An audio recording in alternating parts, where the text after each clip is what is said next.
Hello, ladies and gentlemen. Welcome back to the Summit 4. We are going to be taking a look at the American qualifiers here in a game between Archon Dota as well as Elite Wolves. Should be a really great one. Best of three. And we're starting the game off right here with a Broodmother band out, as well as a Doom Bounty Hunter and the Darkseer. My name is Lyrical Gangster. I'm going to be bringing you this game solo. Hopefully we don't end up running into any technical issues. So far we've been having quite a few of them, but thankfully we have been able to make our ways on into this one. And look out, ladies and gentlemen, Alchemist's first pick out of Elite Wolves. This should be a pretty solid one. Super excited already to see how this hero ends up getting played. Now, we've seen this hero get a lot more play, consistently being... well, not consistently being, but I feel like one of the ways that he ends up getting played consistently, I said that again, is in the mid role. And I think that that role can be incredibly strong if you're able to sort of really ramp on up in terms of your gold gain, if you're able to toss on out that acid spray. Of course, also, you do occasionally see him in the safe lane carry position as well. The support role, pretty sparse in terms of how often you see it, but it is an option as well. So we also have here the Shadow Fiend picked up, as well as the Tusk and the Dazzle. This should be a really interesting one. I think that the Alchemist against the Shadow Fiend becomes a little bit tough.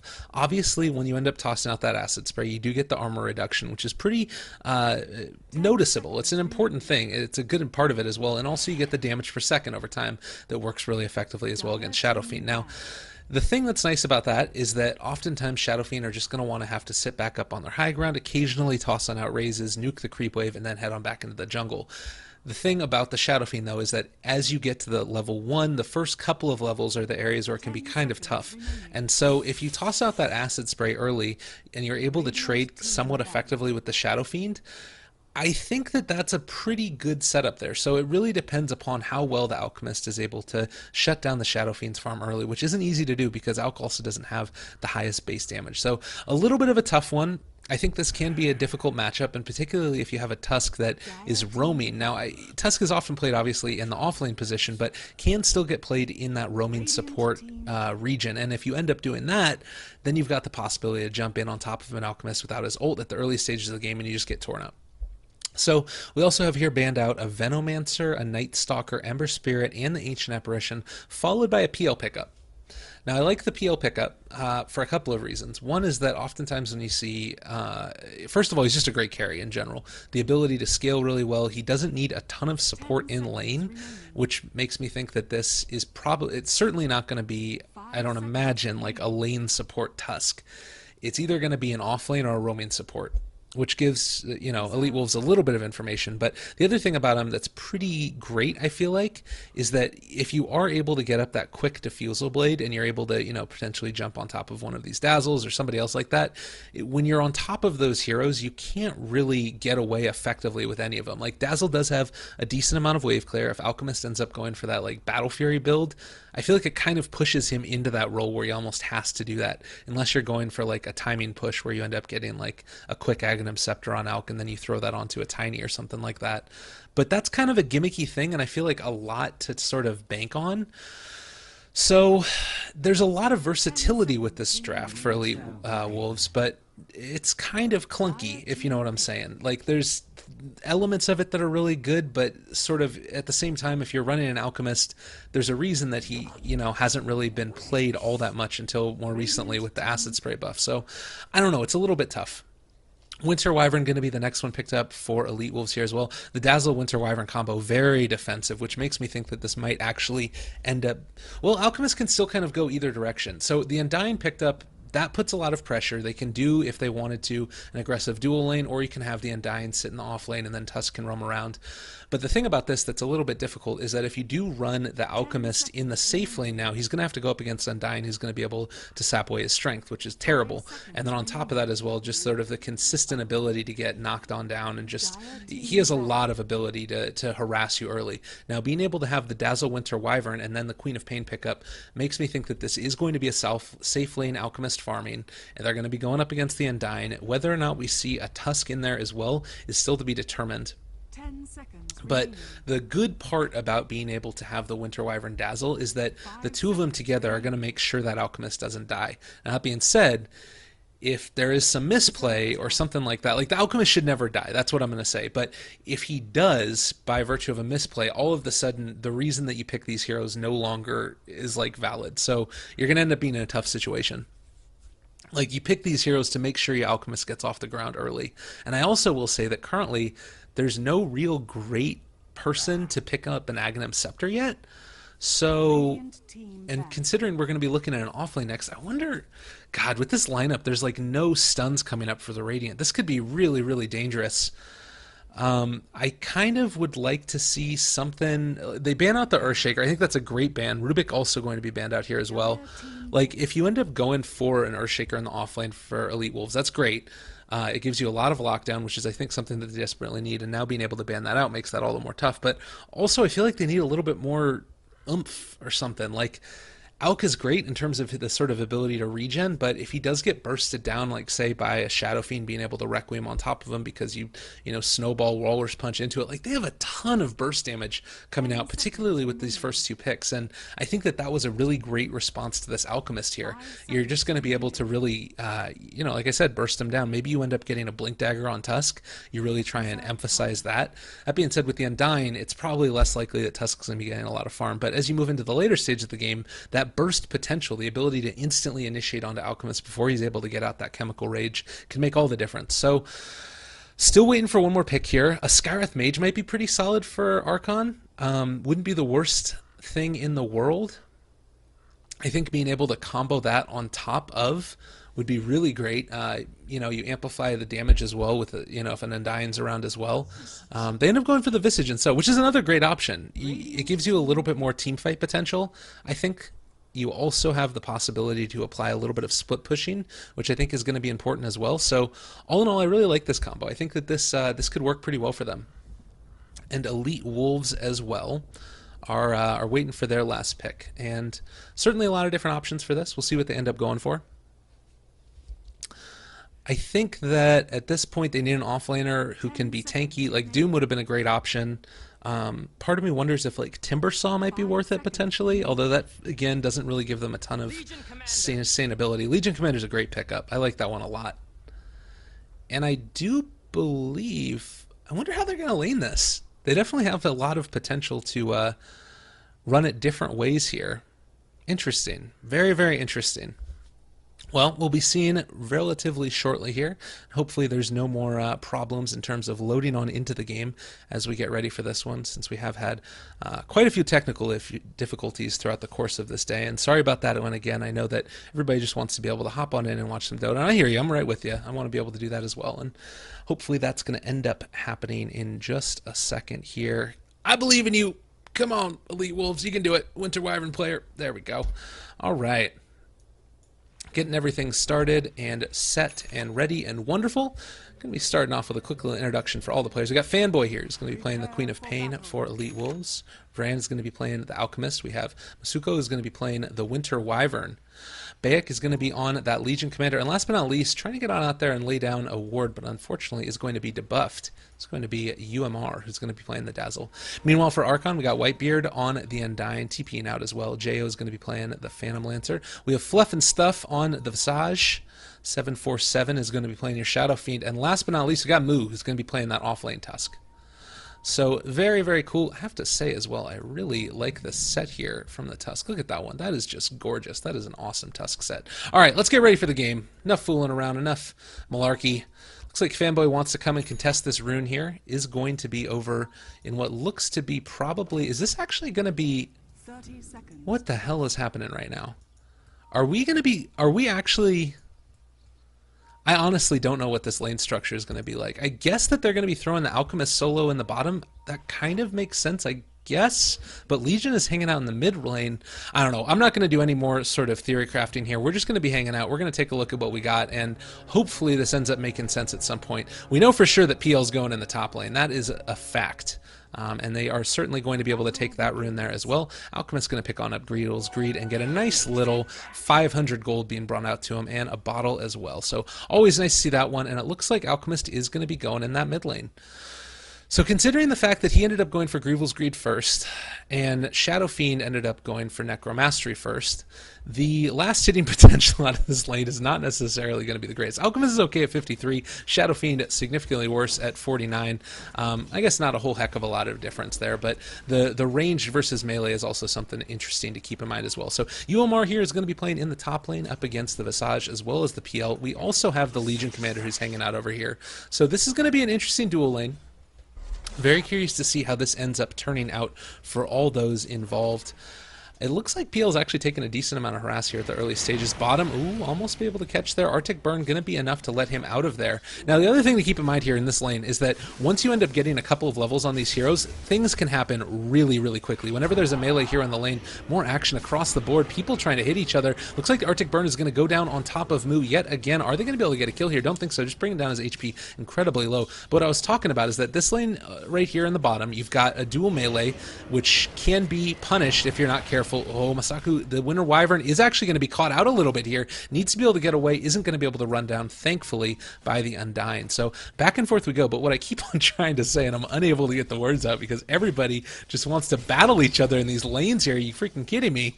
Is that when you have these melee heroes consistently across the board, positioning becomes so crucial in terms of your ability to win one of these. Look at that. Are you freaking kidding me? Legion Commander there being able to deal out a ton of damage with the overwhelming odds proc, and that's the thing, is you run into these lanes, you run into, you know, the middle of these people, and all of a sudden your positioning in the matchup can change drastically if you get a kill or not. So right here as well, you know, the Undying and the Tusk, they're going to be able to stand pretty far forward.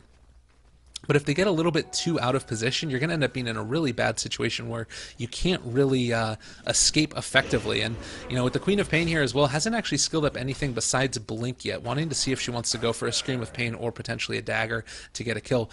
But what I'm saying is that, like, one of the ways that I feel like I see this often is like a Magnus versus Dragon Knight lane or something like that, where you can suddenly get skewered back really quickly and all of a sudden you're dead. Not as prevalent this time, but again with the Arctic Burn you can just deal so much damage. Look at this, Moo has fallen really low but is going to be able to make his way out of there. Queen of Pain does have a Scream if she wants to. Actually went for stats, so never mind, forget what I was saying. Oh, top lane, we are going to end up seeing 747 taking a good amount of harass here as well from this Acid Spray coming out again. Is it going to be enough? He's getting low armor, maybe gonna be able to make it happen. Oh, as he go for the courier snipe instead. One more right click should be enough. He ends up getting the kill. He is gonna pay the price for it though. Trying to bottle up through, not gonna be enough. Unfortunate there. So first blood goes to the Alchemist as well as the first two bounty runes. Absolutely huge in terms of his ability to really accelerate and farm. And if you take a look right now, 2,700 net worth at 3 minutes into this. Are you freaking kidding me? Very, very frustrating indeed. And this is going to force the Visage to come on over and soak up a little bit of EXP as well as trying to stack on up for the Shadow Fiend. Always nice to have that happen down bottom. Again, do we have a little bit more action going on here? Whitebeard taking a little bit of harassment from the creeps. Also have Fanboy over here as well. Still hasn't skilled up anything. Does have one level in stats so far. Oh, no, never mind, I'm tripping. And might be able to make something else happen off to the side here. Oh, Fluff and Stuff sticking a little bit far forward here as well. It's just so dangerous. Like, things happen in an instant. Speaking of which, top lane, UMR taking a little bit more harassment from Jo. It's going to be able to walk away from this one, no problem. But again, I do like here to the side that the Alchemist is going to be, like, this is one of the ways in which Alchemist and Shadow Fiend end up functioning in similar ways, is that you can stack on up the camps, take them later, and you can both take them very effectively. Also worth noting that the Alchemist has gone for a level in stun here. Ooh, God, fallen low. That is going to be a kill on the freaking Queen of Pain. Undying kills her off. Very frustrating. Meanwhile, top lane as well, UMR, oh, misses one raise, is going to be able to grave himself, stay alive a little bit longer. There's the TP away, but now Legion Commander is going to end up getting turned on as well. Soul Assumption now one more time as well, trying to get rid of the slow from the Grave Joe. One more right click is going to be enough. Shadow Fiend being very efficient with the raises, and up top as well, Whitebeard is going to end up taking a good amount of harassment as well. Splinter Blast coming out, one more right click with the tick damage should be enough, maybe. There's the turnaround. Decay Stacks doing work. It is going to be able to finish off Whitebeard, but now the Tusk is coming in as well. He smells a little bit of blood. Fanboy ends up going down to the shards as well as the snowball. Ganks abound. Are you kidding me? They are not at all afraid in this game in the least bit. So trading relatively even across the board. You take a look at net worth, was into the favor of Elite Wolves, not to be the case this time around. taking a little bit of a dive after those couple of engagements that didn't end up working quite in their favor. Also worth noting that at this point in time, if you take a look at them, they did just finish off these stacks, so maybe going to get a little bit of a boon off there as well. 747 going to walk away from this creep camp, doesn't want to end up getting killed at this point in time. Does have this other one to take as well, but going to be a little bit of time here. The bottle's going to be brought out to him, should be able to finish it off in just a second. Alchemist still farming like a champ and getting free farm in the mid lane, not something that often happens. Curious what his first item is going to be. Certainly lots of options. He already has the phase boots there as well. Just look like Undyne is going to rotate over though. Actually somehow just knows where the Alchemist is going to be. Are you kidding me? What the heck is going on here? How does he know this? This is black magic. Undyne, the zombie, knows what's happening, is going to be able to try and sneak the last hit. Not quite able to get it, unfortunately. It does reveal his position as well. So Munao, level 5. When he gets level 6, he can kill the Queen of Pain, potentially. She has to misplay a little bit and not blink away fast enough, or just not create the separation that she needs. Also worth noting as well, we do have the Undyne over here. Getting a little bit fresh off to the side there. Wants to be able to make something happen. We do have a TP over to the side as well. There's the jump forward. Walrus Punch out as well. Not going to be enough, unfortunately. And now the turnaround again. Undyne able to take out the Queen of Pain on the backside. Tombstone is down as well. Winter Wyvern is going to end up going down here, ladies and gentlemen. Double kill there for Whitebeard on the Undyne. Exceptionally well played. Really, really nicely done there. And so there you go. The blink back into the decay, into the right click, into the dead Queen of Pain, and absolutely textbookly done, which is definitely a word, by the way. Tusk now going to fill up his bottle as well. This is going to mean that, again, the Shadow Fiend's going to have to bottle Crow, which is a little bit frustrating, but certainly not the worst thing in the world. And does look like the Alchemist is going to be content here to farm enough. Unfortunately, didn't get that other last hit over there on the other creep, so not perfect, but still pretty freaking solid. Now, Queen of Pain is in a really dangerous situation. Like, she's been able to get a decent amount. Walrus Punch immediately. Snowball trying to chase back again. Is he going to be able to get it? Yes, he does. One more hit. Blink is on cooldown. She is super freaking dead. Nicely done. And that's the thing, is you play so far forward, and these things happen really quickly with Tusk. Being able to launch that Snowball almost immediately, to follow it up with the Walrus Punch, it's deadly. Jo now as well, going down a little bit. Oh, is he going to be able to get his way out of there? There is going to be able to get the Shallow Grave. Does TP away, though, and no way to break that means that Dazzle is going to be able to make his way out of there. Fight recap. Queen of Pain after dying, another 400 gold gain into their favor, and Archon, unfortunately, while not being able to kill the Dazzle, do force out the Grave TP, which means that the Legion Commander is going to have to play a little bit further back. So, net worth-wise, ooh, are they going to be able to find somebody over here? Whitebeard trying to get a little bit fresh and fabulous. We do end up spotting him here with the Legion. No mana at this point in time, and does have level 6, but hasn't skilled Duel yet. Interesting. A little bit surprised about that one. So waiting for her opportunity to jump forward. Did end up using those stick charges as well. Meanwhile, in the jungle, Alchemist is just farming up a storm. He does not care in the least bit. Mid lane, Queen of Pain up against Shadow Fiend. Relatively even matchup when they are even levels. Unfortunately, Queen of Pain's level 5, Shadow Fiend's 8. Gonna cut off these Ancients from being stacked as well. Is going to be able to de-ward as well as block the camp, I believe, if I'm not mistaken. Winter Wyvern getting farm in the bottom lane as well as EXP, but not the biggest and most important here that you want that on. That being said, nobody is here for the Dire, so kind of worth it. Tusk is going to be able to find on out the stacks over here. Does he finish him off? Looks like he's actually going to be able to. Snowballs through one more time. Is going to opt to not Walrus Punch. Just try and walk away now, and stealing some of that farm. Certainly a key component of being able to shut down that Alchemist. Fanboy as well, very comfortable over here again. We do end up spotting the courier. Is this going to be a snipe right here? Undyne is moving over into position. One right click should not be enough to do it. Oh, it's frustrating. Snowball coming in yet again. Want to try and chase. Are they going to be able to make something happen here? Tusk probably needs to back on up. There is going to be the stun out on top of him. Oh, disaster. Walrus Punch comes out, but it's not enough. Winter Wyvern ends up getting the kill, and now chase over here again. Are they going to be able to find the Legion? Tombstone is dropped. Dazzle's in a little bit of trouble. He's going to have to Grave TP. Looks like he's going to be able to make his way out of there, but meanwhile, we do have the Legion Commander still in some trouble. Turnaround for the duel, potentially going to be able to make this one happen. Winter's Curse down one time as well. The Familiars are not affected by that Winter's Curse, trying to run away again. Whitebeard going to be able to make his way out of here, and it does look like, oh my god, did she really drop that when she ended up using those Arcanes? Too much freaking value. Fluff and stuff getting a little bit low, as is Whitebeard, but it looks like they're going to be content to back on out now. Not wanting to push this too much further. She is taking so much damage and dealing it out as well. It does look like maybe they want to try and fight this if at all possible. The fortification comes out as well. They don't want it to drop too low if they can at all help it. If they leave it too low, it means the Visage Familiars can just come on out and finish it out as well. It does look like they're going to try and keep them off the tower here as well. Shadow Wave gets dropped out one more time again, in a little bit of trouble. Dazzle needs to be careful here. It's going to be able to walk away from that one, and they do end up losing that top tier 1 for the Radiant, unfortunately. Undying does just walk away. And Queen of Pain posturing to potentially do something. You wonder, though, might they have been able to fight that one? I guess probably not. The Blink Dagger is up on Tusk as well, by the way. That is pretty freaking quick. That's awesome. Really going to help him out a lot.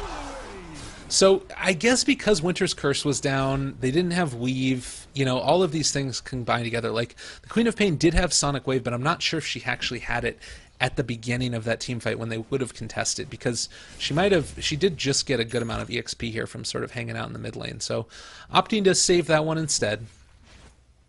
Looks like Tusk's still trying to be a nuisance over in the jungle. Always frustrating to play against. Always indeed. He is a little bit squishy right now as well, which is a bit of a problem if you do end up tossing out a Sonic Wave on top of him, as well as, you know, potentially something like a Winter's Curse. He's just going to melt. And considering how much he's that utility hero, it does really become a problem. All right, here we go. We have a TP coming on in. Undying wants to party a little bit. Tusk is coming in as well. The Tombstone does get dropped. The Blink forward as well. That's going to be a bit of a problem. Meanwhile, in the mid lane, Queen of Pain able to take on the Shadow Fiend. That's a huge kill. Unfortunately, it looks like they're going to end up losing the Legion forward. Doesn't want to duel at this point in time. Snowball in as well, and one last decay stack. Undying ends up getting that kill. But was it worth it? You lose the Legion Commander for the Shadow Fiend. Not exactly sure. A little bit close there at that point in time, and does look like in the end, Archon's still pretty far ahead. What? Are you freaking kidding me? All right, Alchemist has a 12-minute Radiance. Holy crap. I was like, there's no way. Those particle effects. That is terrifying. Oh my god, he is going to be a farming machine. Meanwhile, mid lane, yet again, Walrus Punch down on top of the Winter Wyvern, staying alive by virtue of that Cold Embrace. So, all right, here's the thing. Let's talk about this for a second, because this is crazy. This is crazy town. His farm is going to become ridiculous. They need to pressure right now. Archon have to. If they don't find and kill this Alchemist, like, repeatedly, it is going to be complete and total devastation all across their faces. Like, he just can't be left alone and be left to do this. He has relatively low HP at this point in time compared to the rest of the heroes in the game and how much farm that he has. So if you're able to make some type of initiation happen on top of him, it's just disgusting. There is going to be the duel on top of 747, though. This is going to end up being a kill. Probably not dual damage, as he does end up exploding to the Dazzle, but that's not the way that you need to make this happen. Oh god, he's dealing a ton of damage too. Oh my god, this is freaking terrifying at this point in time. You end up being able to get that enough farm is just disgusting. And it looks like he's going to be going for Sanjin Yasha next, so going to be able to just run down these heroes consistently over and over again. So freaking scary. The tier 1 tower already down. It does look like instead we're going to be having the Legion farm on up a mechanism, surprisingly. Very, very interesting. Normally, when you end up trying to go for sort of a fighty build with an Alchemist, you'll end up picking up a mechanism and then getting a couple of points in that stun as well, just to be able to have that presence across the map. This time, instead, he's going for a much more farmy build and allowing these other heroes to pick up these other items instead that allow them to still fight together as a group. You know, you give them that sort of presence of being able to have a mech on your team, but this is going to come at the cost of not having another item on the Legion. So, I think that as long as they're able to win dual victories, it's okay.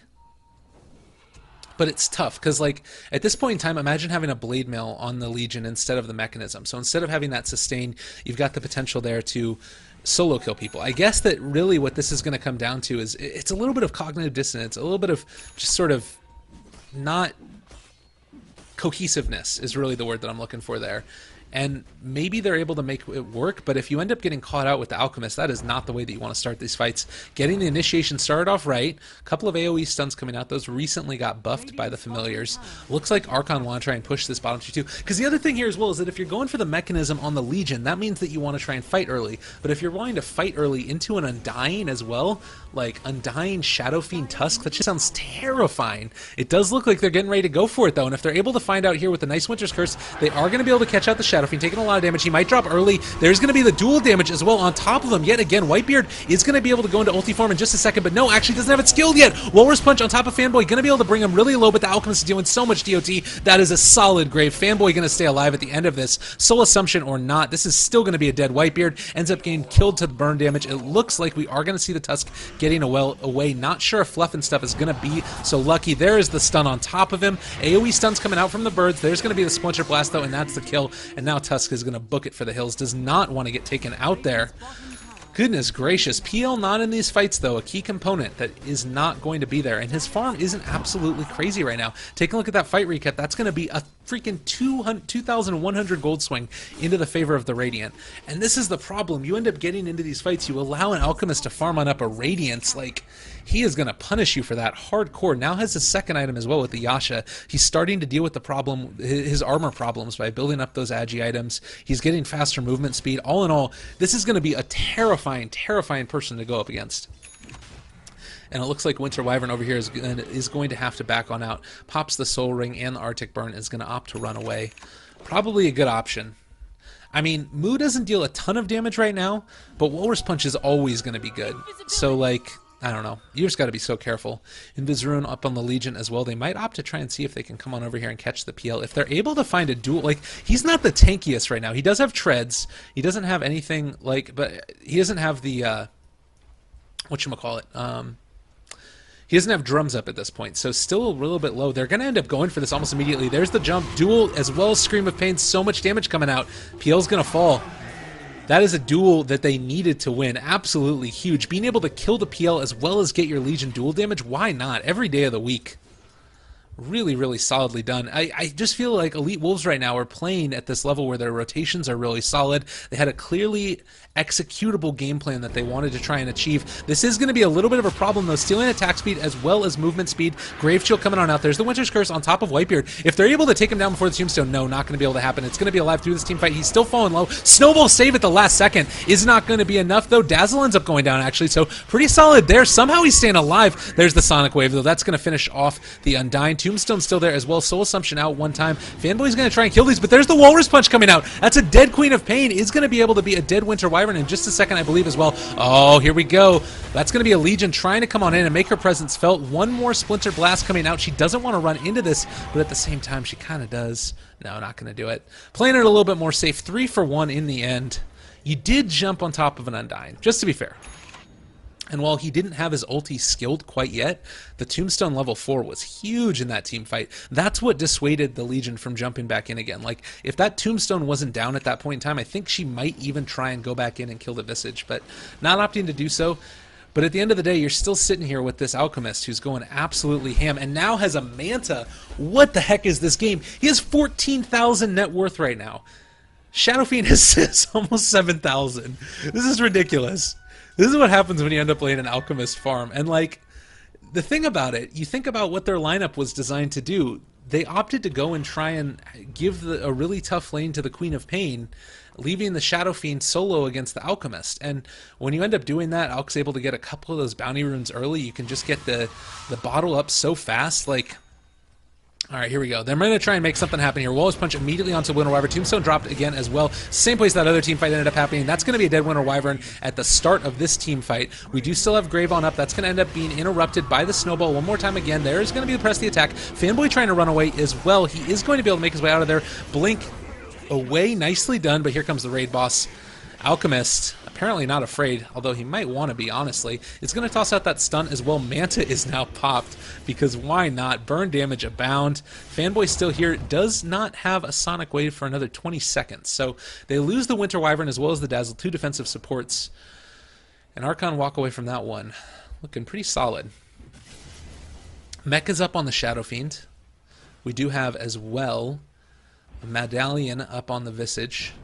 Undying's working towards that Aghanim Scepter, and in these big team fights, you know, that's a huge component of being able to really mess up your enemy team, and stealing away the 10 int from that Alchemist is going to be absolutely huge. Absolutely huge. He did go for bots next as well. Oh, what do we got over here? It looks like they might be ready to go. 747. Well, a little bit scary at this point. I mean, he's not that terrifying, honestly. He's going to be probably building into a Sanjin Yasha next, I would imagine.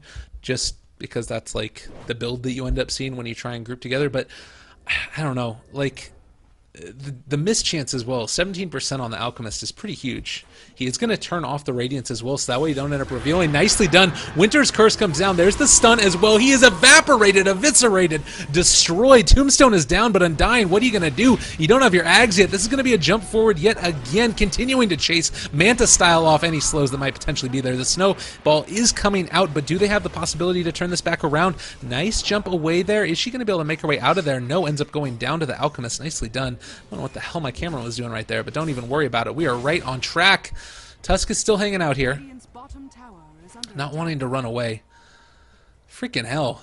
Archon, like, it's so hard. I guess when you end up getting, like, if that's the initiation you get, you kind of have to, like, all right, we'll give him that one, you know? Like, if you're able to get the Winter's Curse off on the Shadow Fiend mid-raise animation and then follow it up with Stun Sonic Wave, like, all right, we'll let you have that one, guys. Fluff and Stuff, meanwhile, as well, is going to come back in, trying to make some type of initiation happen. You get a nice shards. That's going to be a double stun out. Raise following as well. Falling a little bit low. That's going to be a stun as well as a duel coming out. Is she actually going to be able to win this one? Oh my god, freaking Shallow Grave turned it back around. Visage ends up taking out the Legion in the end regardless. We do have a heck of a lot of damage coming on out there. There's the Winter Wyvern going down to those birds one more time again, as well as Soul Assumption. Mantine away, trying to make his escape, but now the Alchemical Rage is down as well. That's an Alchemist dead. Heck of a lot of gold. Triple kill for Fluff and Stuff on this Visage, doing everything he needs to do. Holy Toledo, and that'll give him a Glimmer Cape. He is going to have that one every day of the week. Fight recap, are you kidding me? 2,700 gold swing into the favor of Archon, doing what they need to do. Man, oh man. But still, you take a look at the Alchemist net worth, 17,000. Like, it's so absurdly high. This is a bit of a throw, though. Like, you lose half of your net worth lead when you end up losing those heroes there off to the side, and it's just, like, it's terrifying, honestly. What else do we have here? EXP graph looking a little bit more even off to the side now as well. Tusk is just farming. Mr. Moo doing his thing. Fluff and Stuff now with the Glimmer Cape as well as the gem. That's an Aghanim Scepter finished off for the Undying now as well. Legion, what you doing, bud? Hanging out here just in case somebody wants to come on in. She has a mechanism. Actually might be going for Guardians next. So the utility Legion Commander trying to slowly build up duel damage. I have to say as well, the Shallow Grave into duel to take down the Shadow Fiend was superb. I totally didn't think that was going to work until I saw that she was graved and ended up making a really big difference. DD up on the Legion as well now. Do we have any more smokes coming out from the side here? No, doesn't look like it, unfortunately. We do have an Aghanim Scepter coming on up for the Queen of Pain. This is going to finish it off for her as well. That's huge because she needs that damage, like, consistently. If they don't have that every team fight right now, they don't really have enough to be able to do it. Like you saw in that last engagement, you used the Sonic Wave on the Shadow Fiend in the mid lane, and then afterwards you took the fight without it, and then you ended up losing that fight. It does look like it's going to be smoke coming out to the other side over here. They're going to be able to spot all of these heroes. That being said, Alchemist is not here. All right, Fluff and Stuff coming in. Walrus Punch on top of the Winter Wyvern right from the start. That is a freaking dead hero. Soul Assumption immediately. There's the TP boots on in, though. Alchemical Rage is pop. He's going to turn around now. Optify potentially fight this. Nice Manta as well. Sonic Wave onto 3. Maybe a turnaround here with the Radiance Burn coming on out. There's another Soul Assumption. Continuously not being able to take down the Tombstone, and it's a disaster yet again for the Radiant. Freaking huge kills across the board. Not able to interrupt that TP, but does it even matter? Man, oh man. They just don't have an answer. And on top of that, you're taking a look at the Undying here, who's stolen so much freaking strength right now.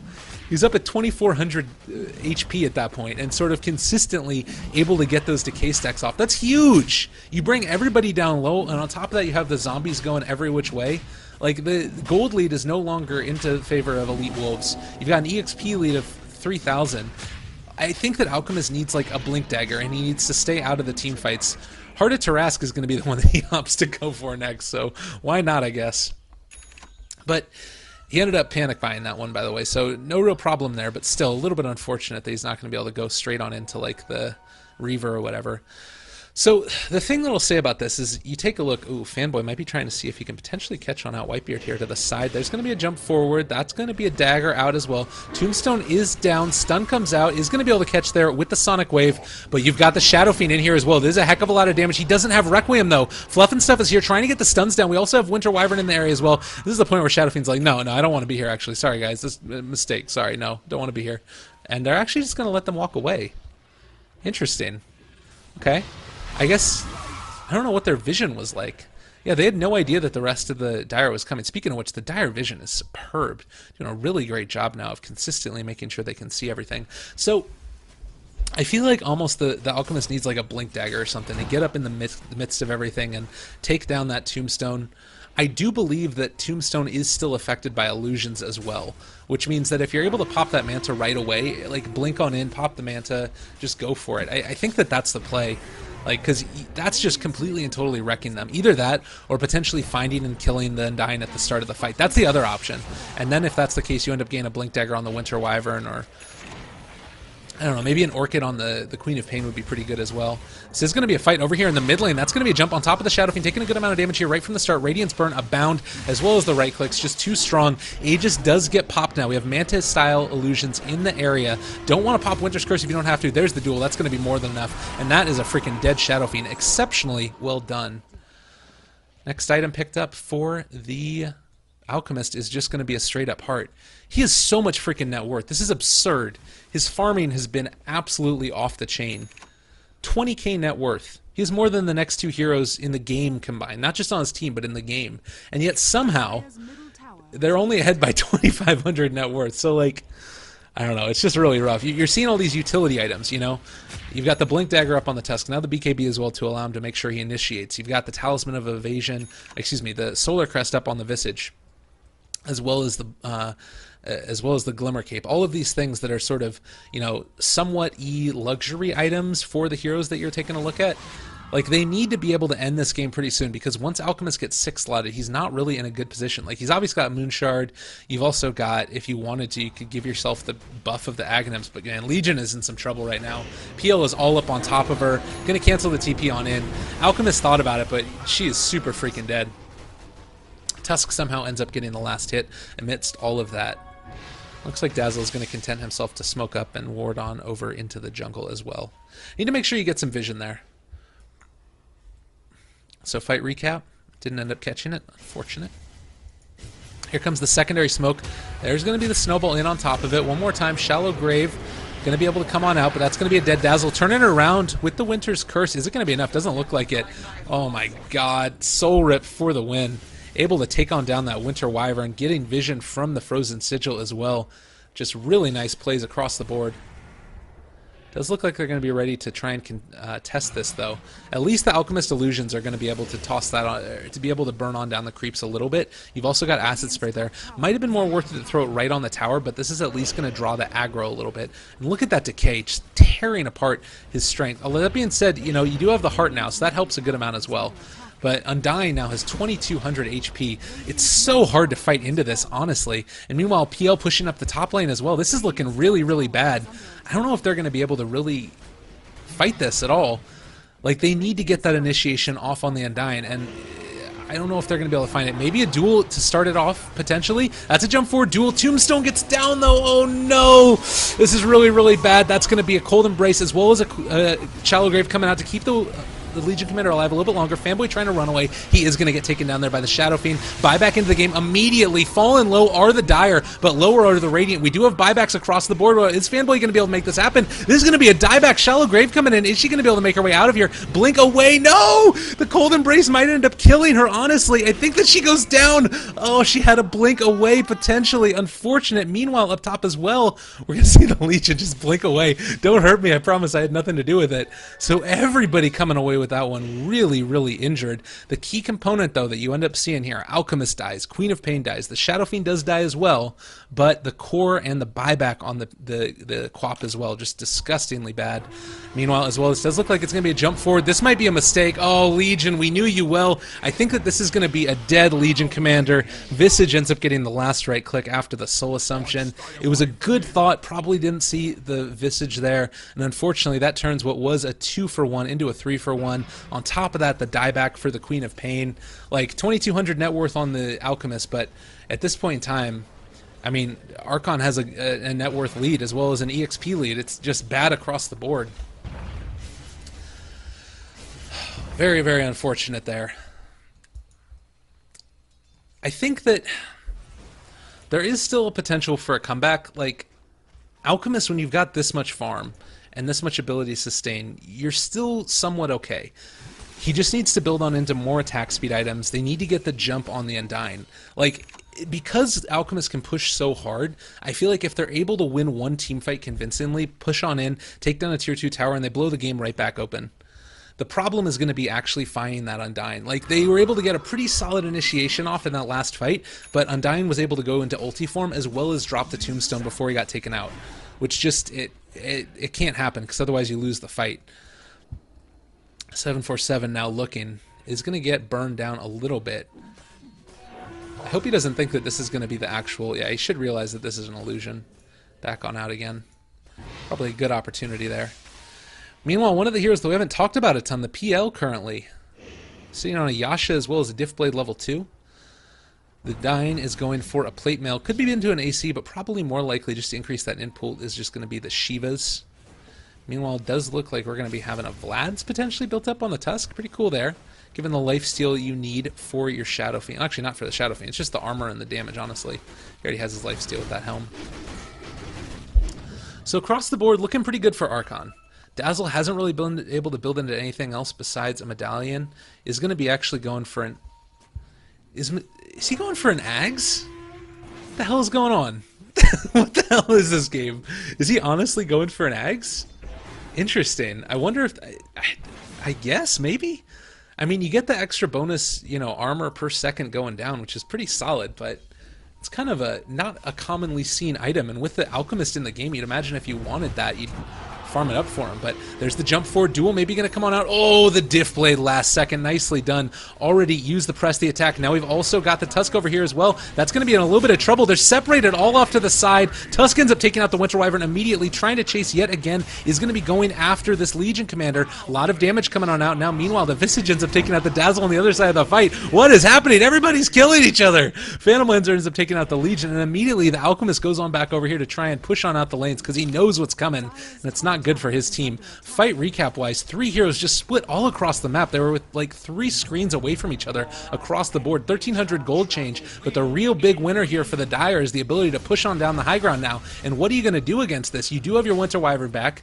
Already used... Oh, didn't use Cold Embrace. Okay, that explains why that fight went so poorly. But this is going to be a tier 3 tower down, and I don't know if they can really fight on into this. Tombstone not up for another couple of seconds. Does Soul Rip to keep himself alive a little bit longer. There is going to be another Winter's Curse down. A heck of a lot of damage, but the decay stacks are too good. The Snowball keeping him alive. The Glimmer Cape, everything is working in the way of the Undyne. Another Requiem of Souls out as well. The Alchemist is still sustaining throughout this. Legion is going to be back up again in a second. This is all getting really, really messy. The Tombstone did finally get dropped now.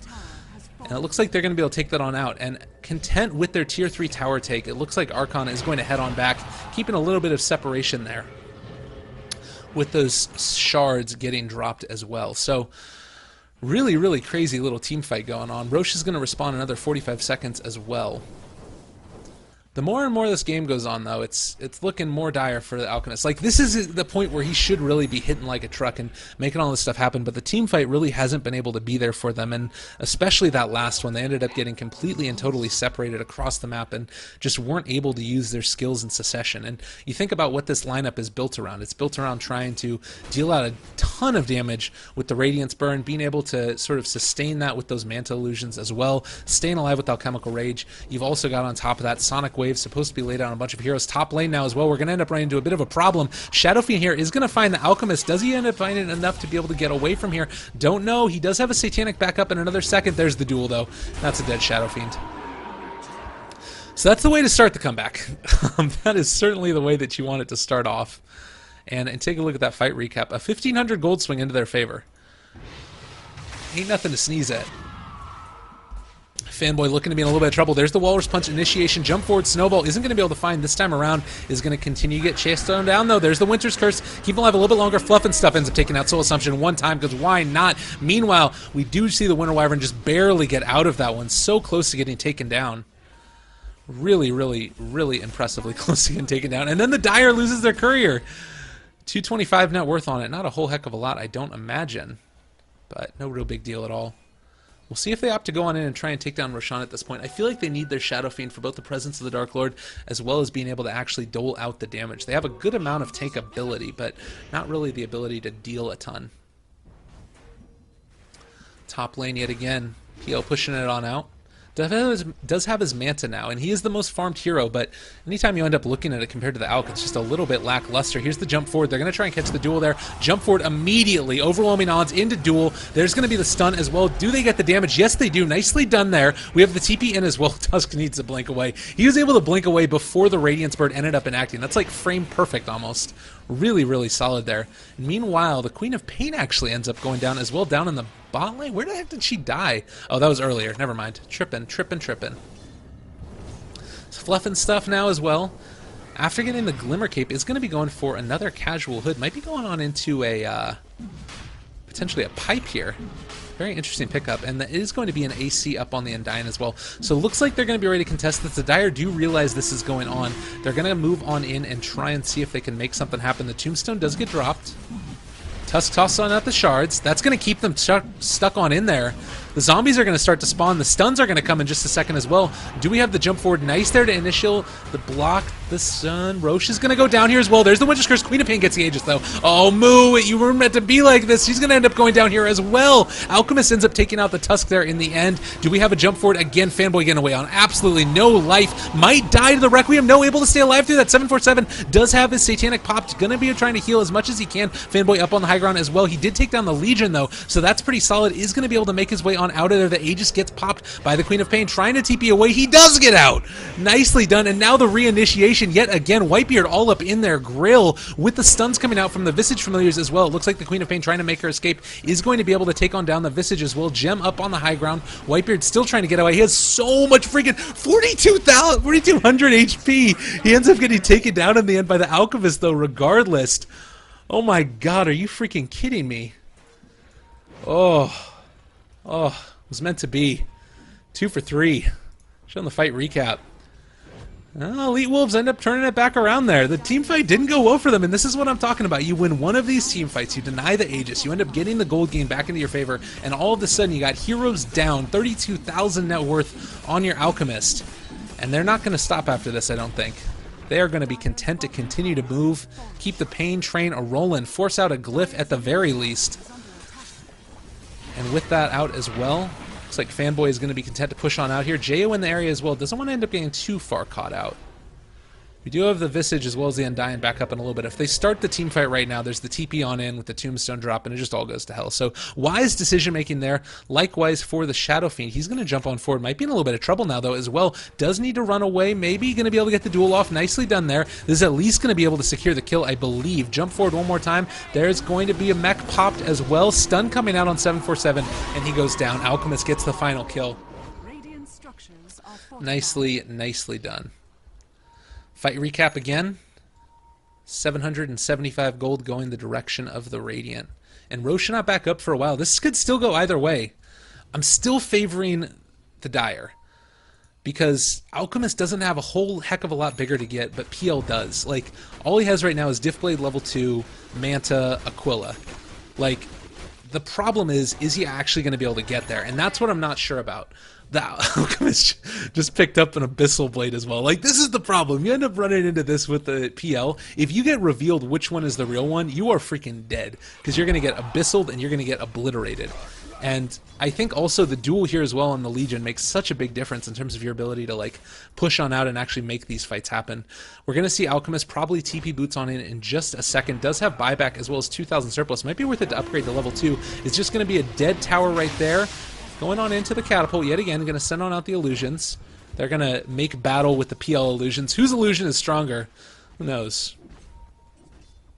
And now they're going to be content to push on up towards this top lane. Nothing there to deward this time around. Queen of Pain up on the high ground. Let's have a blink again in just a second here. But with these illusions moving on out yet again, I feel like they're going to be ready to fight this. We have Winter's Curse back up. Got Alchemical Rage always up pretty much. Duel is up for the Legion as well. Weave is about to be back up. Oh, Queen of Pain does end up spying out those birds. Doesn't want to be stuck up on the high ground. And just like that, the tower goes down. Are you freaking kidding me? Smoked on up. PL is a little bit too far forward, potentially. Radiance Bird is doing his work. That's going to end up being the Tombstone drop as well. This could be a really bad fight here. Nice counter initiation with the Winter's Curse. But we're seeing the Alchemist drop low. He's going to end up regenerating off of this so freaking quickly, though. That's going to be a kill on the Undying by the Alchemist. There's the jump forward. Moo is taking a lot of damage from this duel as well. Alchemist barely staying alive. The mechanism after the duel finished. They're doing it. Elite Wolves turning this back around. 747 gonna fall as well. Another freaking kill. Fluff and Stuff is gonna end up falling also. What is happening in this game, ladies and gentlemen? This is going to end up being barracks right here. We have buybacks not really across the board. Shadow Fiend the only one, as well as the PL, I guess. Okay, they can potentially defend this, but they need to probably try and defend the second racks. This first one's gone no matter what. Buyback on top of the PL right away. We're going to have a buyback on the Shadow Fiend in a second as well, I imagine. But the Alchemist is just going to town. Look at how much damage he's dealing. It's absolutely absurd. They're falling quickly. Looks like Shadow Fiend really doesn't want to buy back. If he buys back, that could be it. He might need to, though. All right, they're going to take down all of these towers, keep the melee barracks taken. This is such a smart play right now by Elite Wolves. They don't give a damn. Jump forward. Fluff and Stuff's going to end up going down. Shadow Fiend, it might be too late at this point in time. This is going to end up being another stun out on top of him. Raze is coming out as well. They're going to end up backing on out. The Queen of Pain able to take down the Tier 3. Now focusing on the melee barracks yet again, and she is just going to back on out now. Not wanting to press their luck. That was huge. That one team fight turnaround. Like, you took a look at how this ended up playing out right here. You got a couple of really bad initiation starts right from the start. The PL was able to dodge away from any Abyssal Blade action or anything else like that with the Doppelganger. Afterwards, you saw the Tombstone go down, as well as Undying drop his ulti, get off a couple of stacks of Decay. I think he only got one stack of Decay, which might have been his downfall. But then immediately, the Winter's Curse turns it back around. You see Elite Wolves able to get their grounding, get set back up, and then they jump forward and are able to make the plays like that. Absolutely solid. Now, this is going to be an Aghanim Scepter buff given to the Legion Commander. This is actually really cool. Okay, I like this. Obviously not something that you often see on this hero. Creates the sort of complete and total, always going to be able to duel me until you die. And she does have 112 duel damage at this point, so she's hitting pretty hard. Really, for me, this is like the ultimate form of lockdown. I think if she gets this on the Tusk or the Undying at the start of the fight, they win. That's pretty much how this goes, I think. But we'll see. We will certainly see. And that's all she needs to do, honestly. She does have Guardians now as well. So that's a pretty interesting little pickup there. It makes sense. You want to be able to do that. But I think that now, you think about forms of control that you've got, all of a sudden Elite Wolves, their form of control is duel.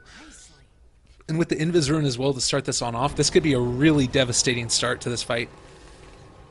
I don't know if she wants to duel the PL. Like, part of me thinks that that could be an okay option, but he is starting to get a little bit on the scarier side. Like, he still doesn't have a ton of farm. He needs way more than he has, honestly. He's actually pretty underfarmed right now in terms of where he should be.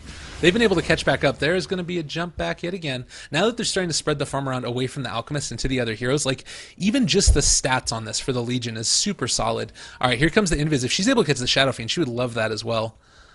But not going to be able to quite do it this time, unfortunately. Man, oh man, what a freaking game. This has been solid. I really didn't expect this Alchemist to go this well, but it goes to show if you end up being able to let this hero get a Radiance early, like, it can just make such a big difference in terms of your ability to sort of consistently think. And this is an Ags upgraded ulti as well from Dazzle. Like, this is doing so much. There's the jump forward, able to catch on the Whitebeard. That is going to be a snowball coming through, but this duel isn't ending anytime soon. 747 drops as well. Winter Wyvern secures the kill for that one. Whitebeard continuing to hit away at that. That's going to be a dual win. Oh my god. Undying ended up falling to the Alchemist. Now the Tusk as well. They're jumping forward on a Fluff and Stuff. Force Staff might be able to save his life, actually, but to what end? This is all going down now. They can't fight against this anymore. The duel ended up making such a big difference. If he was able to get off that Tombstone right at the start of the fight, again, jumping on top of this PL, he's going to end up going down in the end as well. Oh, GG, well played. Ends up getting called. Alchemist, passing off the Aghanim Scepter to the Legion Commander, ends up winning it. Goodness gracious, Elite Wolves taking game one. Absolute pleasure casting for you guys. So this is going to go on to game two in just a second here. I'm going to pop on out, but thank you all very much for watching yet again. My name is Lyrical Gangster. You can catch me out at twitter.com/lyricalgangster, switching the E with the 3 to find me, of course, and we'll pop right on into the next one in just a second.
Hello and welcome back to the Summit 4. This is going to be the qualifiers, trying to get on into this game. My name is Lyrical Gangster. I'm going to be doing this one solo today.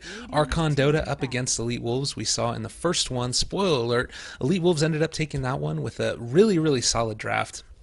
Incredibly powerful, and I'm wondering if they're going to end up trying to go for something similar last time. Obviously the Alchemist is going to be banned out, so probably not, because that was kind of the centerpiece and the cornerstone of their draft. And instead this time we're going to start off with a Broodmother first ban out, as well as a Doom, followed by the Alchemist. As I mentioned, Tusk into what I believe was a Queen of Pain first pick, Shadow Fiend, Ember Spirit, Gyrocopter, and then the Dark Seer banned on out. So relatively standard opening actually so far.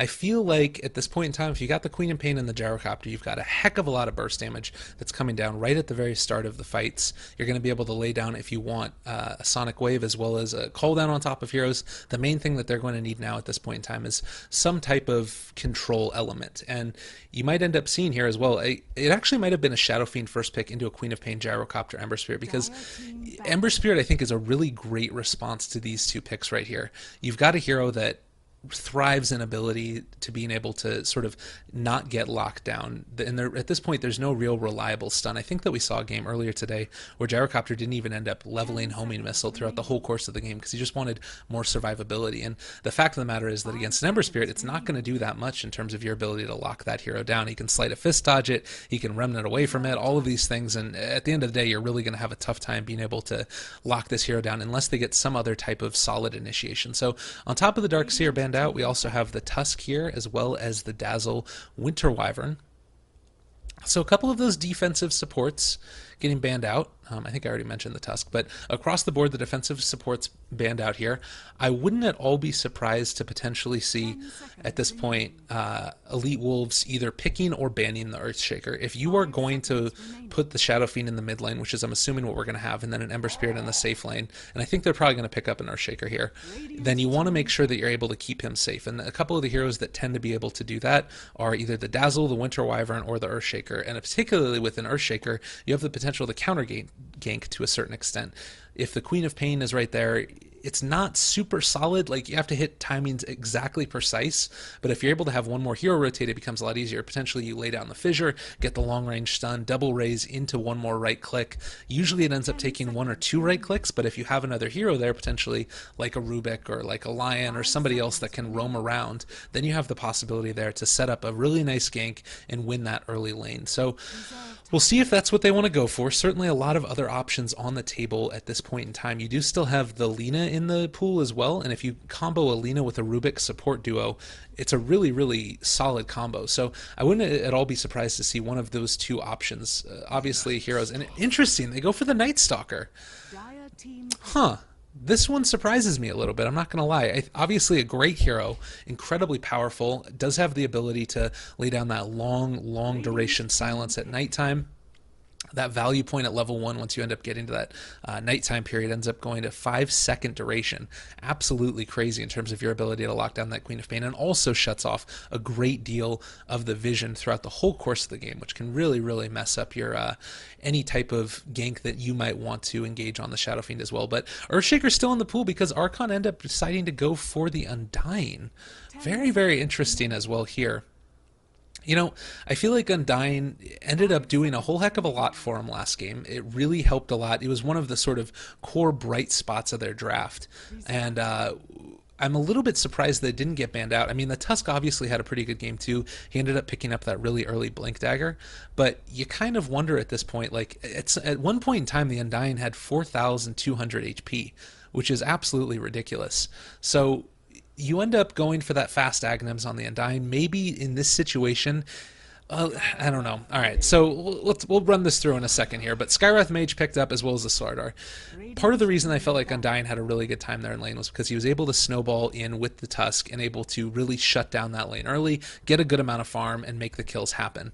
The problem ended up coming about because you had an Alchemist that got crazy fast farm, ridiculous amounts of it, and was just able to snowball through your team. And the Aghanim Scepter there last picked up for the Legion, being able to shut down. But the Shadow Fiend, I believe it was, or it might have been the Undying actually.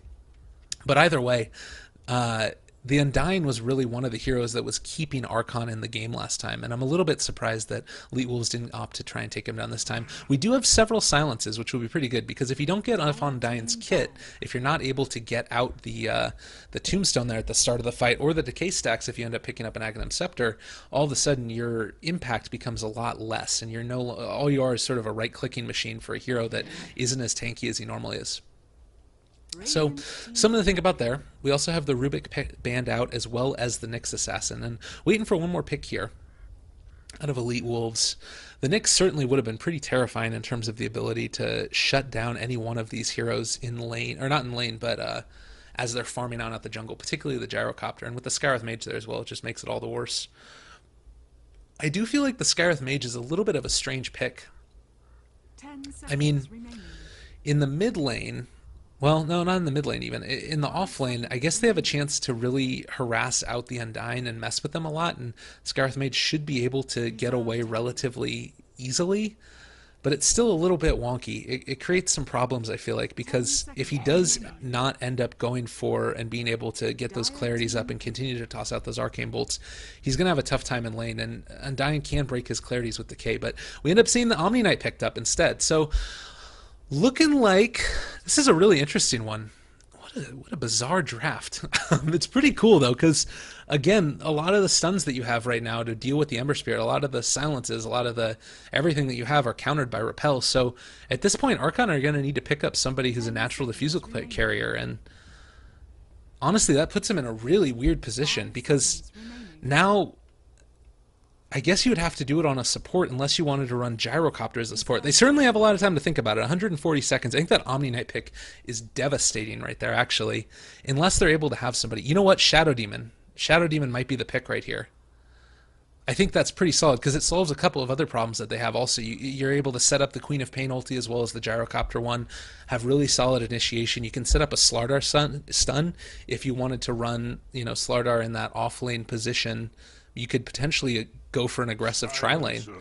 They go for the Silencer instead. Interesting. I guess that is the problem, that Ember Spirit's still just going to be able to remnant away, so they're going to try and solve that by keeping the Silencer there. And I guess, again, this becomes so difficult because at a certain point in this game, Elite Wolves are just going to be able to choose their team fights that they want to take because they're going to have the Night Stalker with the Aghanims and the gem up. So Silencer's just going to have to sit in Fountain, basically, to be able to not get picked off there. This could be really, really tough. That's the thing that's so difficult about going up against Silencer, or going up against Night Stalker, is that you're able to sort of consistently pick the team fights that you want to take. You can disengage usually fairly easily, and with a lot of these heroes, it won't be that big of a problem. You've got Repel to be able to make sure that you get away. There's no natural diffusal carrier to deal with that either, so Ember Spirit's going to be fine just to run ham. This could be very difficult. And even in lane right now, if you end up getting to that 4-minute mark with Night Stalker, he's got a couple of points in those skills that make him run oh so fast. The Omni Knight is able to toss him out a repel on top of him, and he can dive tower, just no freaking problem. On top of that, you got the potential for a heal bomb as well. But anyways, enough about that. Let's introduce the players that we've got going into this one. For Archon, Fluff and Stuff is going to be played by the Silencer. We have 747 on the Queen of Pain. Moo is going to be playing your Slardar. We have Whitebeard on the Undying, and Jo is going to be playing that Gyrocopter. Meanwhile, down in the southwest, Baek's going to be playing the Night Stalker. We have Fanboy playing the Ember Spirit. UMR is going to be playing that oh so lovely Skywrath Mage. Oh, is that Skywrath Mage? Nope, he's playing the Omni Knight, excuse me. They're all in a big clump over here. What's going on? It's like a party time. Super party time. All right, I need to get back to the introductions. We've also got Van is going to be playing the Shadow Fiend. And last but not least, TPing up to the top lane. Oh, bottom lane. TPing to the bottom lane. Masuko is going to be playing the Skywrath Mage. Did opt to go for just a lot of the very supporty builds instead. Doesn't actually have any mana regen, so he's going to need to be very frugal with his usage of Arcane Bolts. Or is he bringing some out to him on the salve? What is going on right here? No? Okay. Apparently he's just bringing the curry a little bit further forward. Undying is actually going to be the one to get the salves. Or something. Weird. All right, whatever. No problem. Team fight coming on up here, probably by the rune. We'll see how this ends up shaking out throughout the course of this. I do believe that we have a stronger fight for the runes over here to the side. We do end up running the Omni Knight into the Undying, and this is going to be a boots first Undying in the offlane. What the heck? I don't think that's what he meant to do. Don't worry, Meg. Nobody saw you. Don't worry about it at all. He's going to just drop the ward down there and present it as a gift to the Undying. Please take my ward, good sir. I wish you all the best in your hunt for my ancient. All right, Fanboy now, as well as Moo, hanging out in this area. They end up spotting each other. We don't have Raze taken quite yet. That's going to be a curse on top of 3. Raze does end up getting taken there in the end. Another little jump back Void on top of the Gyrocopter. And they're going to leave this one for 747. Meanwhile, top rune uncontested, unclaimed. Nobody wants it up top. This is interesting. They're going to end up spotting it as you go by here. So it looks like we're probably going to have Archon get both runes. I don't imagine... Are they really just going to let this one fly? Nobody knows that the bounty rune's here. Nobody went for the bounty rune. The heck is this game? Oh my goodness. Who's going to find out about it first? This one actually is probably just going to go the whole length of the game. They catch a glimpse of it. Oh, go get it. No, they don't find it. Oh, no bounty rune. GG. I wonder if they're going to spot that somebody doesn't have the right amount of EXP. All right, Whitebeard getting a good amount of harass over here as well with the Void and the Silence on top of him. Looks like it is going to be a tri-lane down bot of the Night Stalker as well as the Ember Spirit and the Skywrath Mage. Messing around with 2 melee heroes. This is Skywrath's time to shine. Absolutely. And the off-lane Omni Knight, going for the boots first, does have Purification up, also has a little bit of a Clarity off there to the side as well. There we go. Don't worry, guys. I got it. We're good to go. Overlay happened. These things happen. They just had Mrs. Gangster come on out from the bedroom and let me know that that was going on. Oh, Fanboy ends up getting caught off there to the side. Moo doing a lot of damage. Slardar ends up getting the first kill. Nicely done. Whitebeard as well now. Going to end up trying to chase here a little bit more if he possibly can, but might be a little bit out of his element. We do have another crush down if they wanted to try and make it happen, but with several stacks of decay, they're going to opt to not have that one happen. Sorry again about the overlay. These things happen. All right. Clarity coming on down. Whitebeard going to take a little bit of harassment off to the side. Is burning through those decay stacks. Does have Tombstone if he wants to go for it, but opting not to. You know, up top, not a whole heck of a lot to report so far. This is really where all the action's going to be. The question is, are they actually going to be able to get a kill on this Undying? I feel like it's a little bit tough. You do have Void, you do have Arcane Bolt. You're about to probably have a concussive shot as well, I'm imagining. He might go for Silence, actually. If they're able to get a Silence off on top of the Tombstone... Oh, Tombstone goes down. Fanboy in a little bit of trouble now. Does opt to turn on this. Gets both of the chains out. That's going to be Slardar turning around here. Maybe going to be able to make something happen off to the side. No, they're going to just be able to turn around and take this Tombstone down so quickly. That's the problem. Level 1 Tomb, really not able to sustain there in lane. In the mid lane, it's worth noting, the Queen of Pain has been able to go 8-1 versus the 5-1 of the Shadow Fiend, so a little bit more into their favor. Undying still trying to dive tower a little bit, seeing if he can find anybody off to the side here. Decay stack goes down. That's going to be a Silence down on top of him as well. Night Stalker's here. Void one time. Fanboy trying to get a little bit of a last hit off. Chains hit onto 2. That's going to be a crush, though. He might be able to turn this one back around. Able to take down the Ember Spirit. We do have the Undying fall to the Skywrath Mage as well. But I think that that's worth. Really, really solid. Getting one of your dual off lanes for the safe lane carry, I think that's worth every day. Nicely, nicely done. It is also worth noting that the top lane's going pretty well as well. Archon trying to turn this one back around. They've had enough. They really want to be able to make this happen if they possibly can. Now, the key thing here is that as long as they're still getting a good amount of levels, like, Ember Spirit might be a little bit hurt and focused. He's level 2 right now, and Moo is just going to be able to run him down, trying to create some type of separation, but honestly, they're not afraid at all. Ember Spirit is legitimately level 2 right now. This is really bad, because one of the ways that Ember Spirit's able to function as a carry, it's a bit like Gyrocopter in a certain way, where if you don't get a ton of farm early, it's not the end of the world, because you're going to be able to sort of catch back up by taking team fights, because your spells do so much damage. Your Remnant deals a heck of a lot of damage. You're also able to hit those chains as well as the Sleight of Fist, long-range initiation, that type of stuff. If you are stuck at a low level as an Ember Spirit, you can't do anything. And you're not even able to farm really efficiently. It looks like they're going to be happy to dive this tower, though, as well. God, this is really not going good right now for Elite Wolves. They're in a bit of a dangerous spot. Whitebeard here has just been able to make a lot happen so far with this Undying pick. Catches another 2 stacks of decay. Why not? One of them on a strength hero as well. Really, really frustrating. Shadow Fiend gets the regen. It's going to be fine here in lane. It's still a tough lane against this Queen of Pain. She can probably kill him when she gets 6. And Omni Knight, meanwhile, he has been able to get some amount of EXP. It looks like he's going to TP back to lane again. He does have the potential to get Dove. Also, Slardar is just so emboldened, not afraid of anything. Going to pull the creep wave off to the side as well. Make sure that they're continually placing facing pressure below the tower here. Also worth noting with that courier dead, just makes everything all the harder, particularly in this mid lane for the Shadow Fiend here. He does have the regen rune, so that helps a lot. But again, just so difficult. So, a little bit more right-click damage here. Sometimes you end up seeing this Omni Knight build with a Orb of Venom, but against this type of lane, when you've got the Silencer there who's consistently able to sort of harass you away and force you to use your spells, it becomes a lot more difficult. Ooh, canceled the crush there. Thought about it. You wanted it. A little bit back and forth, thinking about going for the crush there as well. Going to jump away from the Silencer here. Should be fine to walk away from that one, I believe. Another little crush canceling animation. Oh, Whitebeard silenced up. He's going to fall real quickly. That's a kill. Crush not going to be enough to be able to make that happen. Another little hit off to the side, slowing on down Moo. He's getting chased again. Is they going to be able to make the kill happen? Another Arcane Bolt. There's silence again. One more hit is going to be enough. Right click there from Nighttime Night Stalker. And the Queen of Pain coming in. He's going to be able to TP out. Solid, solid play there. Night Stalker doing everything that he needed to do. And Skywrath Mage saving his life there at the end too, I believe. He probably still would have gotten out. She didn't have a way to TP or cancel the TP, but still. It's one of those situations where you got a level 7, you're going to be able to hit the Scream of Pain, probably afterwards hit a Sonic Wave as well. There was a problem being able to spot him as well, which is a bit tough, but all in all, nice initiation there. And Elite Wolves making a little bit of a comeback now. Take a look at net worth yet again. This is going to be the Gyrocopter up at the top, but the Shadow Fiend's been able to catch back up after the Queen of Pain TPs away. Also, we've been seeing a couple of stacks, or at least clearing of the creep camps by the Shadow Fiend, which has been helpful.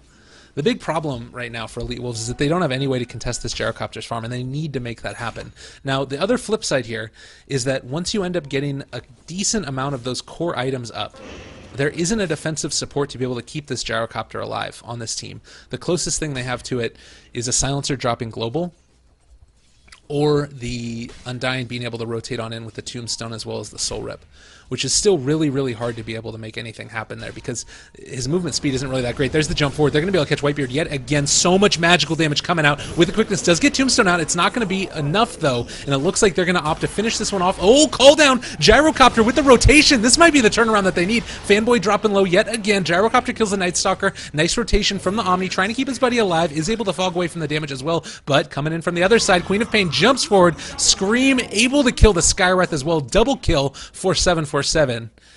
Now it looks like he might be looking for a little bit more on this Omni Knight. I don't think that he has enough to kill him here, probably. We also... Oh, he didn't have any mana. There was a chance. Man, oh man, solid counter initiation there. The Tombstone does drop while they're going for it. You get the crush on top of the two heroes hitting it. Afterwards, the rotation and the call down on the Gyrocopter. The Omni Knight wanted to be there, wasn't quite there quickly enough, and... At the end of the day, Archon come out on top with a tower taken as well. Nicely done. Does look like Omni here is going to try and find Whitebeard if he can. Wanted to go for the snipe with the Purification. I saw you, Omni. He wanted it. Alright, let's see. Another little bit of extra damage here. Fluff and Stuff goes down with the silence coming out from the Skywrath Mage, as well as a good amount of void damage coming out there. Nicely done. Looks like Slardar is going for a Force Staff first. The heck is this? Very interesting. I guess it makes a good amount of sense wanting to be able to create that extra little bit of separation. Once Omni Knight ends up getting those extra levels up as well, you're going to have problems with Degen Aura, so you need to create that separation, and Sprint might just not do it. So it's going to be a little bit of a different build this time. I think that this is more suited towards trying to farm and then being able to escape after the fact than necessarily trying to take fights and initiate onto your opponents. And I'm not sure who that favors quite yet. It's really going to depend upon sort of the initiations that we find. Oh god, E-Wolves might be in a little bit of trouble. There's going to be the silence coming on out. Isn't going to be able to repel himself here, but with the Night Stalker in the area as well, Omni Knight should be fine. Slardar, you are playing a dangerous game, gentlemen. You don't even have a freaking TP. What is he doing? Like, they can just jump on him now, I feel like. We do have some nice wards over here. Alright, yeah, they're going to be able to actually spot him. Okay, never mind. I'm dumb. Yeah, he was perfectly fine there. He knew exactly how much time he had to before he was going to have to run away. With the Shadow Fiend and Skywrath rotating over, he was going to be perfectly fine. So, good rotation. We have the Undying moving over as well. If they wanted to, they could try and initiate here. We don't have the Force Staff quite up yet. But with the Flame Guard coming up as well, no real clear way to break that. It does become a little bit more difficult. He's going to drop his Stout Shield as well. Alright, here comes the rotations. Queen of Pain is here as well. She only has, at this point, the Ogre Club. Is going to find the Night Stalker right at the start. Awkward moment right there. You lay down the ward, the Queen of Pain spots you, blinks over the top of your head. What the heck did I just see? Top lane yet again. Omni Knight trying to get as much EXP as he can. Doesn't have quite level 6 yet. Would love to be able to get that for the next little couple of team fights that are going to come out here. Certainly would help for the Ember Spirit as well. And if he's just able to get a Guardian Angel off as well as a Repel on top of the Ember, I think that he should be fine. All right. Here comes the rotation. They're going to smoke on through to the side. I don't believe that this was within range of the Dire. They're going to find the Undying right over here to the side. Tombstone going to come out as well. That gets dropped. All right, a little bit of a not tight hitting on the chains on the Slardar. Jump forward. Wiper taking a lot of damage. There's the Global Silence, though. This is a problem. Fanboy is going to drop real low. Trying to TP away as quickly as possible. Is going to be able to do it, but the Ember Spirit ends up going down. Meanwhile, in the other side of the map, the Silencer gets the kill on the tower. A little bit of a disaster there for Elite Wolves. Jump forward yet again. Trying to TP away. Is going to be able to break that one. Oh no, the Shadow Fiend ends up going down. Huge kill there for the Gyrocopter. Really well done.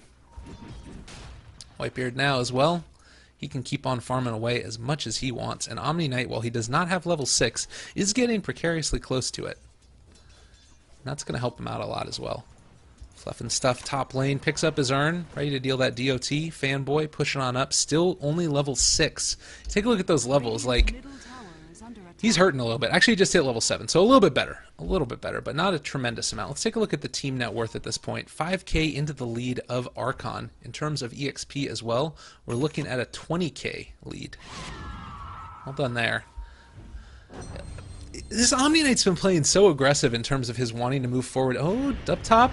We do see a silence there on top of the Ember Spirit. Rocket Barrage coming out as well. Another call down here. Do they have enough to follow it back up? No. Stun coming out. Oh, he gets away at the last second. He actually got off the chains. I wonder if he would have been able to Remnant away. I don't think he actually had one. Undying, meanwhile, able to take down the Night Stalker in the bottom lane. Tombstones abound. Nicely done, Undying, being able to finish that one off. Looks like he's going to be going for Tranquils next as well. So opting to play that very much support-ish role. Meanwhile, we get another little catch off to the side here. Slardar has finished off his Force Staff, so if his positioning is good, he can still get a lot of the same type of initiation as you get from a Blink Dagger. Obviously, it's not as long of a range. It doesn't end up quite working in the exact same way. It's a little bit finicky, but not terrible. Ooh, there we go. Jump forward. Is going to get silenced, though. Thought about it. Slardar is going to back on up now. Oh, but Queen of Pain here does end up getting revealed. What's going on here? That is awkward. That's going to be a jump forward, and that's a dead... Oh, nicely done. Kills the Shadow Fiend. Somehow the Queen of Pain was just revealed right there off to the side. A little bit dangerous. Jumps forward onto Whitebeard. Fanboy does end up catching him over here, but with the rest of the Radiant, Dire rather, coming over to the side, you need to be careful with this initiation. Don't want to find a Tombstone. Nice Force Staff forward. Is going to be able to hit the Slithering Crush. Nicely done, but the turnaround with the Purification. Ember Spirit able to get one last right click onto the Undying, and that's going to turn this one back around. Repel is up on the Ember Spirit, but he doesn't have a ton of mana. Meanwhile, the Night Stalker sitting off to the side is going to find Legend Silence down one time. He's going to be able to avoid as well, but it's not really a heck of a lot of damage yet again. Needs to turn around. Crush hits by the Slardar. They do have the potential to reinitiate if they so desire. It is going to hit a concussive shot as well, but just going to back on out. Nicely done so far. Looks like Silencer is going to be going for Treads as well, opting to make that mana pool go that extra little bit that you need it to. Jo up in the top lane has been able to farm himself up Helm of the Dominator as well as Phase Boots. And Shadow Fiend just continuing to do Shadow Fiend things. Queen of Pain hanging out as well. He's going for the BKB first. Very interesting.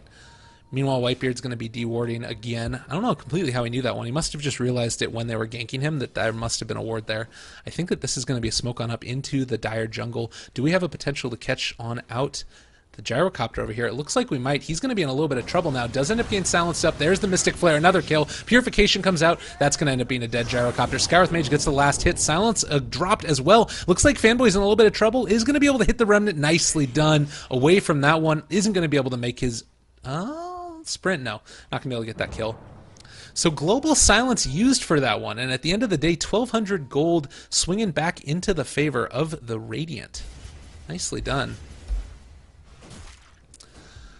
Let's see, mid lane, Fluff and Stuff, as well as 747, waiting for their opportunity to jump forward and take on down the tier 1 tower. We also have the Slardar still here with that Force Staff. Might be saving for Blink next, just going that ultimate utility route. We've seen that a couple of times on several other heroes, but on Slardar, very much the exception to the rule, I would say.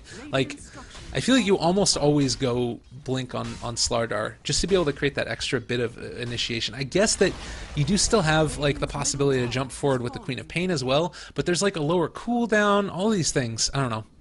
I guess it's really just that he wants it for that escape potential, and makes some amount of sense. I guess Fanboy taking a good amount of damage over here from Whitebeard might opt to turn on this if he wants to, but not knowing where the rest of the heroes are becomes a little bit dangerous. They're going to be Roshing while this is going on. Fluff and Stuff drops ward as well. No real Radiant Vision off to the side here. We do have this one, which I don't think spotted them going into the Rosh pit. I feel like Radiant would be responding a little bit more aggressively if they knew about this, but now they end up seeing the Fern Charge, maybe?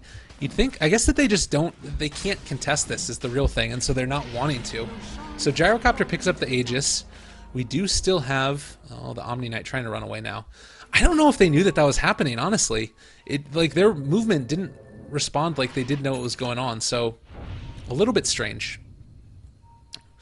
We do see over there the Scarith Mage able to make his escape. That's not going to really be the case once you end up being able to have that, the amplified damage on top of them. Oh, Omni Knight, not where you want to be at all. Does end up taking a good amount of damage here.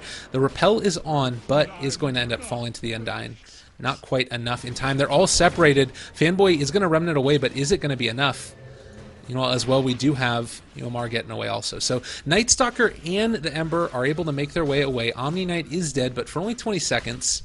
Like, that's really, it's good recognition there. Oftentimes when you end up seeing in pubs or other stuff like that, an Omni Knight will go on in and, you know, get caught out and then drop Guardian Angel and try and TP away. And it's just not worth it, because that spell is what's going to keep them in this game.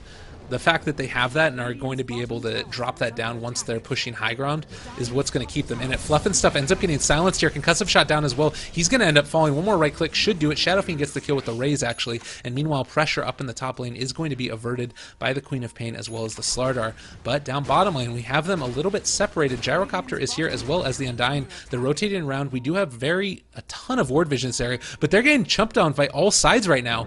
Is going to be able to catch Jo here in just a second. Does toss out that chains, taking a lot of damage here in return. Needs to back away. Repel comes out as well. That's going to keep him alive a little bit longer. Concussive shot. That's a kill. Nicely done.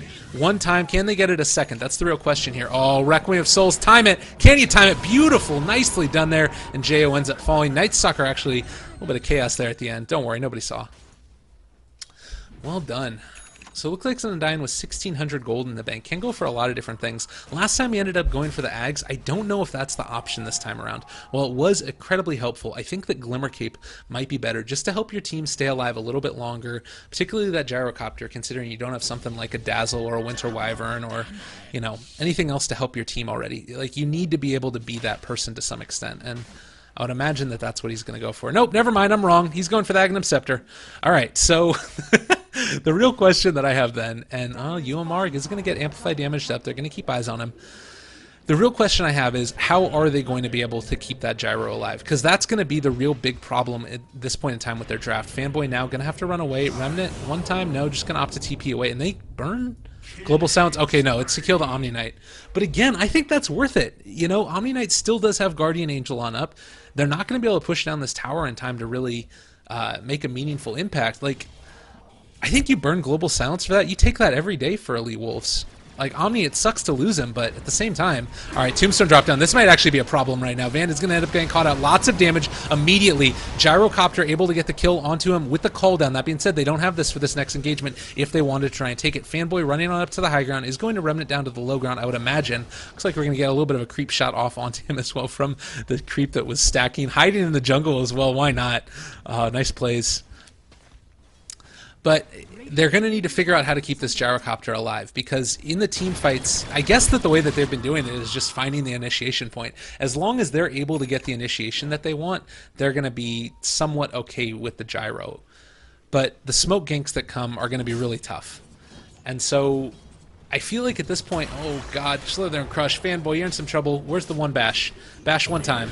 He's actually going to opt to try and turn this, but I don't think that he can make this happen. Maybe he can. Are you freaking kidding me? Is he ominously, oh god, so close to remnanting at getting the kill. Meanwhile, we do see Fanboy just having to TP away. Honestly, if Slardar didn't TP, or didn't force staff right there, he definitely would have done. Does have the Blink Dagger as well. So I'm starting to understand a little bit more what they're trying to do. They want to be able to really shut down the vision for E-Wolves, and the fact that they've been able to keep the Night Stalker in check, I think, has been a really key component to them staying in this game and really taking control of it now. They're pushing the tempo. They're making the fights happen that they want to have happen. They are going to run right over here into this smoke. As soon as it breaks, Night Stalker is here. That's going to end up being an initiation onto the Silencer. Terrible start to the fight. Oh, God. That's not the way you want that one to go. Mid lane as well, they're going to jump forward. That's going to be the Ember Spirit taking a lot of damage. Is going to be able to silence, jump back. No cool silence coming out for him, though. And that's what I'm talking about. Like, he's able to make his escape consistently. They were able to hit the Crush. They were able to hit the Call Down. They were hitting the Rocket Barrage. All of those things together, but they just didn't have a way for him to be able to finally keep control of them. And I think that really you need to be able to get an Orchid up on this Queen of Pain, and that's what she's working on right now. Because, well, the BKB helps, and it's going to keep her alive longer, and that's desperately needed as well, because they don't have a ton of damage on this team besides her ulti. They definitely also need her to be able to contain this Ember Spirit a little bit more than has been happening so far. Jump forward, blink. All right, that's going to be a kill on top of the Shadow Fiend. 1 bash, 2 bash, 3 bash, 4. Is able to get the ward in the end, so nicely done there. Slardar gets the kill, though. I don't know if that one was worth. Boots of Travel up on the Ember as well. On the Night Stalker. Hasn't really been able to progress in items, but does have 1900 in the bank. Helm of the Dominator on the Shadow Fiend as well. We do have the Omni Knight. Still sitting pretty with that Wizard, Staff of Wizardry. And the Orchid should be coming relatively soon on the Queen of Pain. Still a good amount away from it, actually. And what else we got? Undying with the Aghanim Scepter. Only about 1600 gold away from finishing that one off. Alright, they want to contest this. Jayo's in the area. Call Down can come in a second. We've also got Slardar here to the side. I think that they're recognizing now that they're a little bit outgunned. All right, TP's coming in. Slither and Crush is able to catch Fanboy. Global Silence down as well. This is terrible. Ember Spirit's going to end up falling right at the start of this. TPs get canceled and Tier 1 goes down. They didn't realize how many heroes were there, and they weren't quite able to make it happen. So, nicely done. The Radiant wanted to make that fight happen, but unfortunately, they weren't quite prepared for the global coming out, and being able to use that on the Ember is super, super solid, because already he's been fairly crippled, and any little bit that you can further make that happen is so, so key. Like, net worth-wise, let's take a look at the two relative teams. Archon is pretty significantly ahead, almost 10k net worth lead. EXP as well, it's looking like about a 7,500 net worth lead. So if you're able to sort of continue to push on down the chance for Elite Wolves to win. Like, the Queen of Pain, yes, great. She's going to be able to have a lot of damage in the mid game, and she is the most farmed hero in the game currently, vied with the Shadow Fiend. But that doesn't really translate into a late game advantage. The one plus side is that Ember Spirit is still dealing a lot with his spells. Alright, UMR taking a good amount here as well. But with the mechanism, he should be okay. Kind of an interesting pickup. I didn't realize he was getting that. The courier just brought it out to him here as well. So, opting again, this is another situation where you're seeing E-Wolves go for these sort of tanky heroes, being the 747 should be able to blink away. We do have a reinitiation off to the side, though. Moo going to find on out the Night Stalker. He's going to blink away after the silence, making sure he doesn't end up getting caught out there. I think that they're going to be okay. Yeah, there's the jump back. He knew how long the silence was from the Night Stalker, knew that he had that long to be able to get those last hits, and then Remnants away at the last second. Well done. But again, what I was talking about there is that if you take a look at what this Queen of Pain has and what her damage is going to be, she doesn't really have the potential to scale to that like crazy right click and sort of demolisher that you need. So I don't know. I think that she's going to be able to take out this Ember Spirit pretty significantly and pretty easily. Concussive shot down on top of the gyrocopter yet again. We do have the Slardar over here trying to work on that BKB next, I would imagine. Casual cloak on the silence. This Ember Spirit's just getting everything that you want. He is super tanky. Like, that's the other flip side of this, is that, or he's not super tanky. That's the other flip side of this, is that he's going to be able to consistently keep these lanes pushed out, make sure that he's getting the farm. But if they do end up finding him and get that global down, it becomes really, really dangerous. And it instead looks like they're going to opt to come on over here and try and take the fight mid. All right, Night Stalker does spot them. They don't spot him, though. That vision. Oh, that vision. They do end up blinking on over, trying to catch. They are going to be able to see him in nighttime now. They are going to be able to jump forward in just a second as well. Amplify damage down one more time. They don't want to dive this, though. Oh, God, that's really too bad. That entire smoke gets wasted. Now jump forward onto the Shadow Fiend. Do they have enough to bring him down? I don't think so. What is going on? Tombstone gets dropped. It looks like they're going to try and force this fight. I don't know if this is a good one, though. Oh, God. And on top of that, you've also got the Ember Spirit who's split pushing up in the top lane, and that's going to be a heck of a lot of damage on the tier 2 tower. Now Shadow Fiend with the repel on him, just going to walk right on up to it like he don't even care. We do have a Soul Rip available to keep this Tombstone alive, so they are going to be able to take down this tier 2 here, but are they going to be able to defend the tier 2 top? That's the question. I've got nice little TP away as well. Maybe they can fight this now. Since Ember Spirit is back in the mix, they could potentially make that happen. Skyrath Mage going to back on up as well. And no, still no fights. Just hanging out. Very, very interesting. Very interesting start to this game.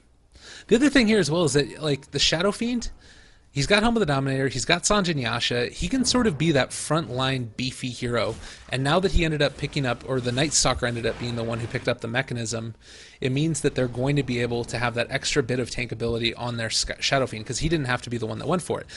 The other problem with this as well now is that you're going to end up, oh, jump forward, Jo taking doing a lot of damage there to the Night Stalker, but again, just pokes and prods, no real commitment to any of these fights yet.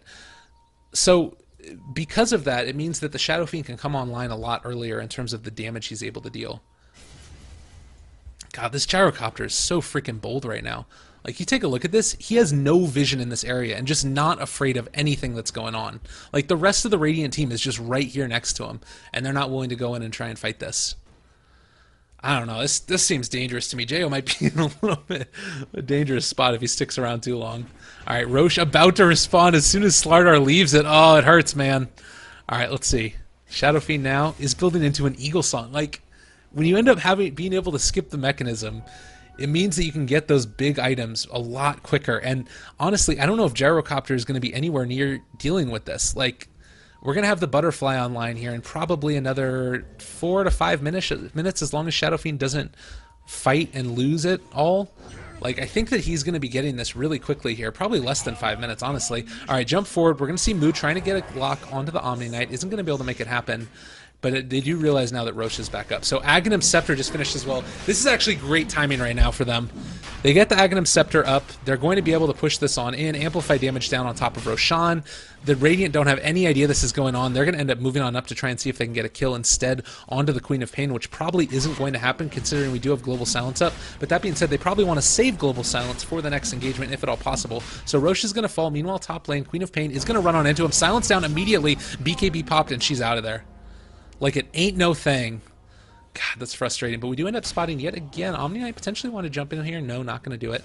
And the Ember Spirit's going to opt to continue to farm. He's actually going for Manta next, which does kind of make sense.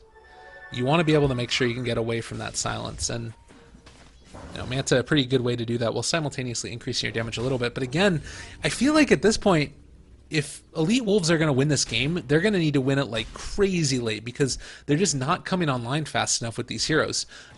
And I don't know. It's really tough. And honestly, the other guys are. Alright. Omni Knight now is going to be able to walk away from this one, repelled up again. Let's see, Whitebeard pushing on out, has his Aghanim Scepter ready. We're going to start seeing 10 damage stolen per hit. Excuse me, not 10 damage. 10 strength stolen per hit of decay.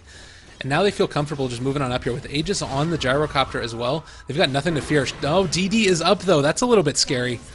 All right, backing on out yet again. Silence on top of Mu.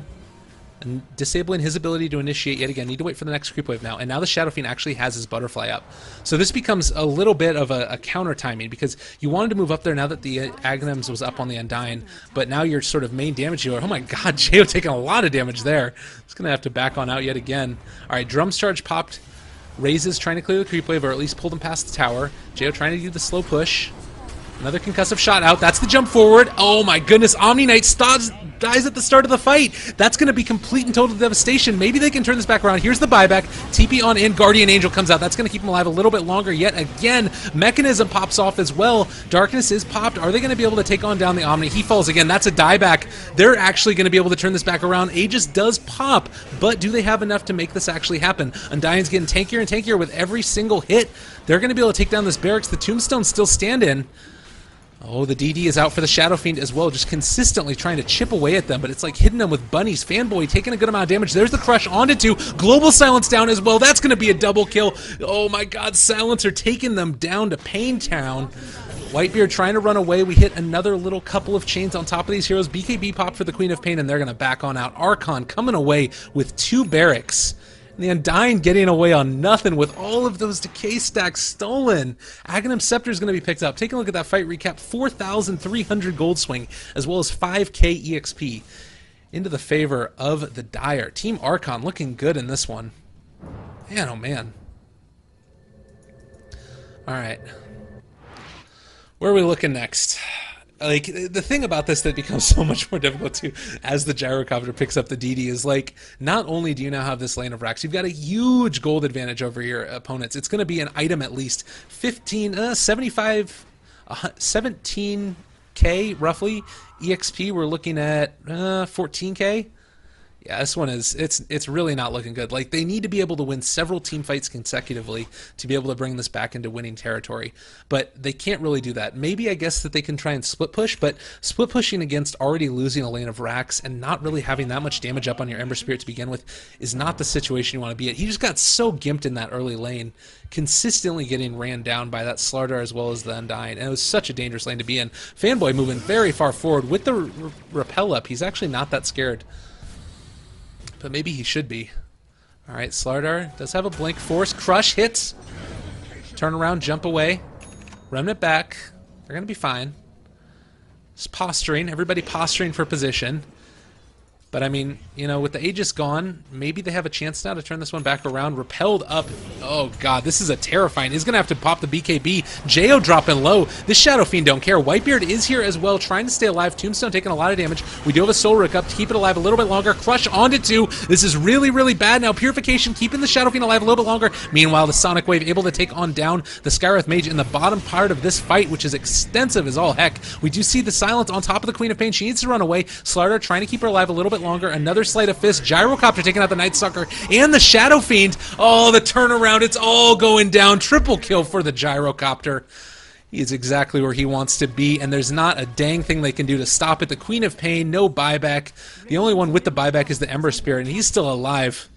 Oh, God. 13 seconds until Skywrath's back up. They're going to get the chains on top of Whitebeard, but he doesn't care. He's got Soul Rip on top of him yet again.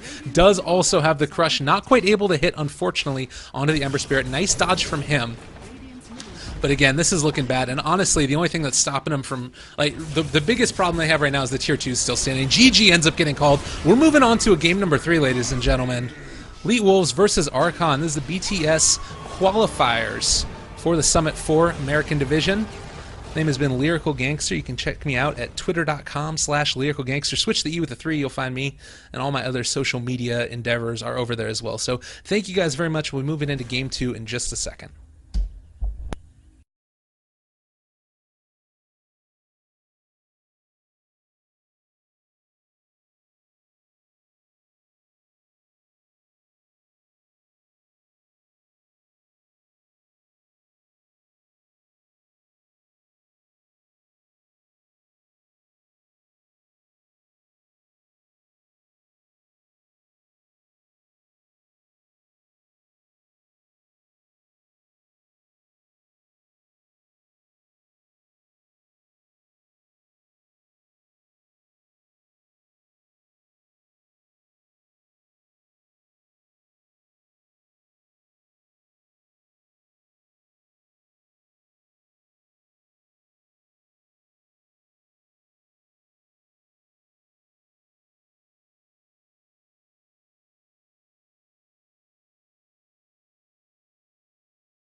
Hello and welcome, ladies and gentlemen. Game 3, not 2, as I most recently said, of the Summit 4 America's Qualifiers. This is going to be a good one. Archon Dota up against Elite Wolves. Game 3! You guys hype yet?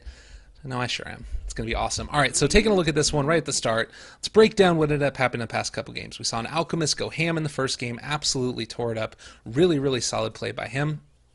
Meanwhile, in the second game there, the combination of the Shadow Fiend and the Ember just weren't quite able to come online fast enough, I think largely by virtue of the fact that you ended up seeing an Undyne and a Tusk, Undyne and a Slardar, rather, in the off lane for the Dire, just completely and totally tearing it up. And I think that pretty much, from the very start here, you're going to see Elite Wolves ban on out the two heroes that were giving them a heck of a lot of trouble throughout the past couple of games here. That's going to be the Undyne as well as the Tusk. And I think that there's some semblance of potential that you might have wanted to ban out the Slardar there, but instead opting to not do it. And we're going to also see a Brood banned out as well as the Alchemist. So Brood, one of those heroes that's begun to sort of creep back into first pick, first ban territory. Really, really difficult to deal with. So Shadow Fiend is going to be the next one picked on up first there. Dazzle into Gyrocopter, followed by the Slardar. So Slardar is still going to be run here. It does look like Elite Wolves want to be able to take that for their own this time around. And he ended up having a really good game. And for a kind of an interesting build, he went for a Force Staff instead of the Blink Dagger, and it ended up working out for him, able to escape away from all of the danger that was caused all around him. We also have the Ember Spirit banned out, as well as the Darkseer and the Winter Wyvern. One more ban left for Archon Dota. Based upon this draft start, like right at the beginning, I think that, having the Dazzle there helps, but you've got a heck of a lot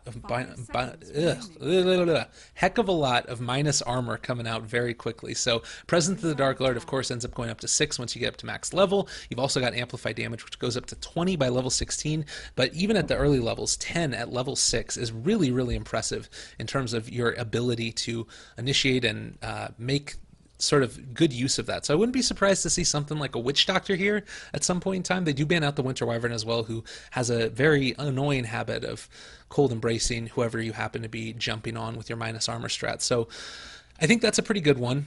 I imagine that Omni Knight would be a potential secondary ban here as well at some point in time by Elite Wolves, just because it's a little bit scary, You end up running into what you think is going to be a great initiation, and all of a sudden the idea that your draft is built around is countered in like 2 seconds by Guardian Angel. So it becomes difficult also because when you play around, you have to be able to play around those teamfight ultis, which is something that's not easy to do. So Spirit Breaker is going to be what Archon Dota opt to go for next.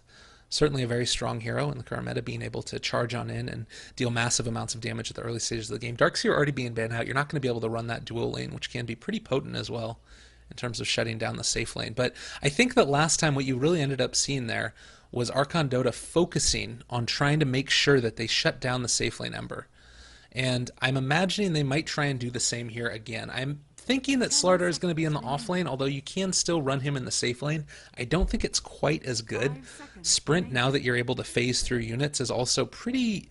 That's an overlooked part of the patch notes that I think really did make Slardar a better hero, because he's going to be able to now not get body blocked when you're in the off lane, which is something that's really important in terms of your ability to get a kill there. So Ancient Apparition is going to be the next one picked up, followed by the TA. So opting to battle a little bit of minus armor with some minus armor of their own. Dazzle and TA certainly can do that, and with Shadow Fiend and Slardar, this is going to become a very interesting storyline to follow back and forth as this game goes. I think Ancient Apparition also gives them the opportunity to initiate some type of aggressive play there with Chilling Touch coming down. Also worth noting as well that Dazzle has a pretty big counter there by the AA as well. You're going to end up running into problems where you can't heal your allies, which is always a really big problem there. And getting an AA blast on top of these heroes with a Requiem coming out as well, it's really a great combination and really wonderful for being able to burst down the heroes. Now, the one problem that I do end up seeing out of them early is they don't have any DOT for this TA. And I'm wondering how they're going to opt to remedy this problem. They do still need safe lane carry. A PL actually would be pretty solid here. I think that a PL pick at this point, like sometimes you might not want to take that fourth, but you might want to take it fifth. Honestly, I feel like if they don't take it now and they take another hero for for their second support, then probably PL is going to be banned out because it works so well in combination with the rest of the draft. You've got the minus armor, you get physical damage that's coming out from the diffusal blade when you get that mana burn, and on top of that, you're going to have the ability to just sort of circle up and tear down these opponents. Now, of course, Gyrocopter can clear your illusions relatively quickly, and Call Down does reveal which one is the real you. But again, Doppelganger, a pretty great spell for being able to deal with that, and there aren't really any silences on Archon Dota's combo right now. They end up going for the Rubik.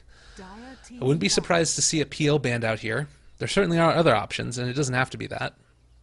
But to me, that seems like somewhat of a winning combo.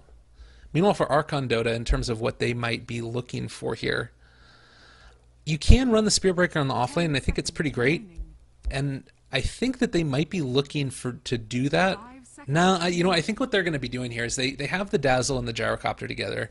What they're probably going to be doing is having the Spirit Breaker just roam around the map. That's why they picked the really defensive support. TA can have a lane all to herself, and then afterwards you're going to have your offlaner picked up by Archon. I'm thinking that that's what it's going to be.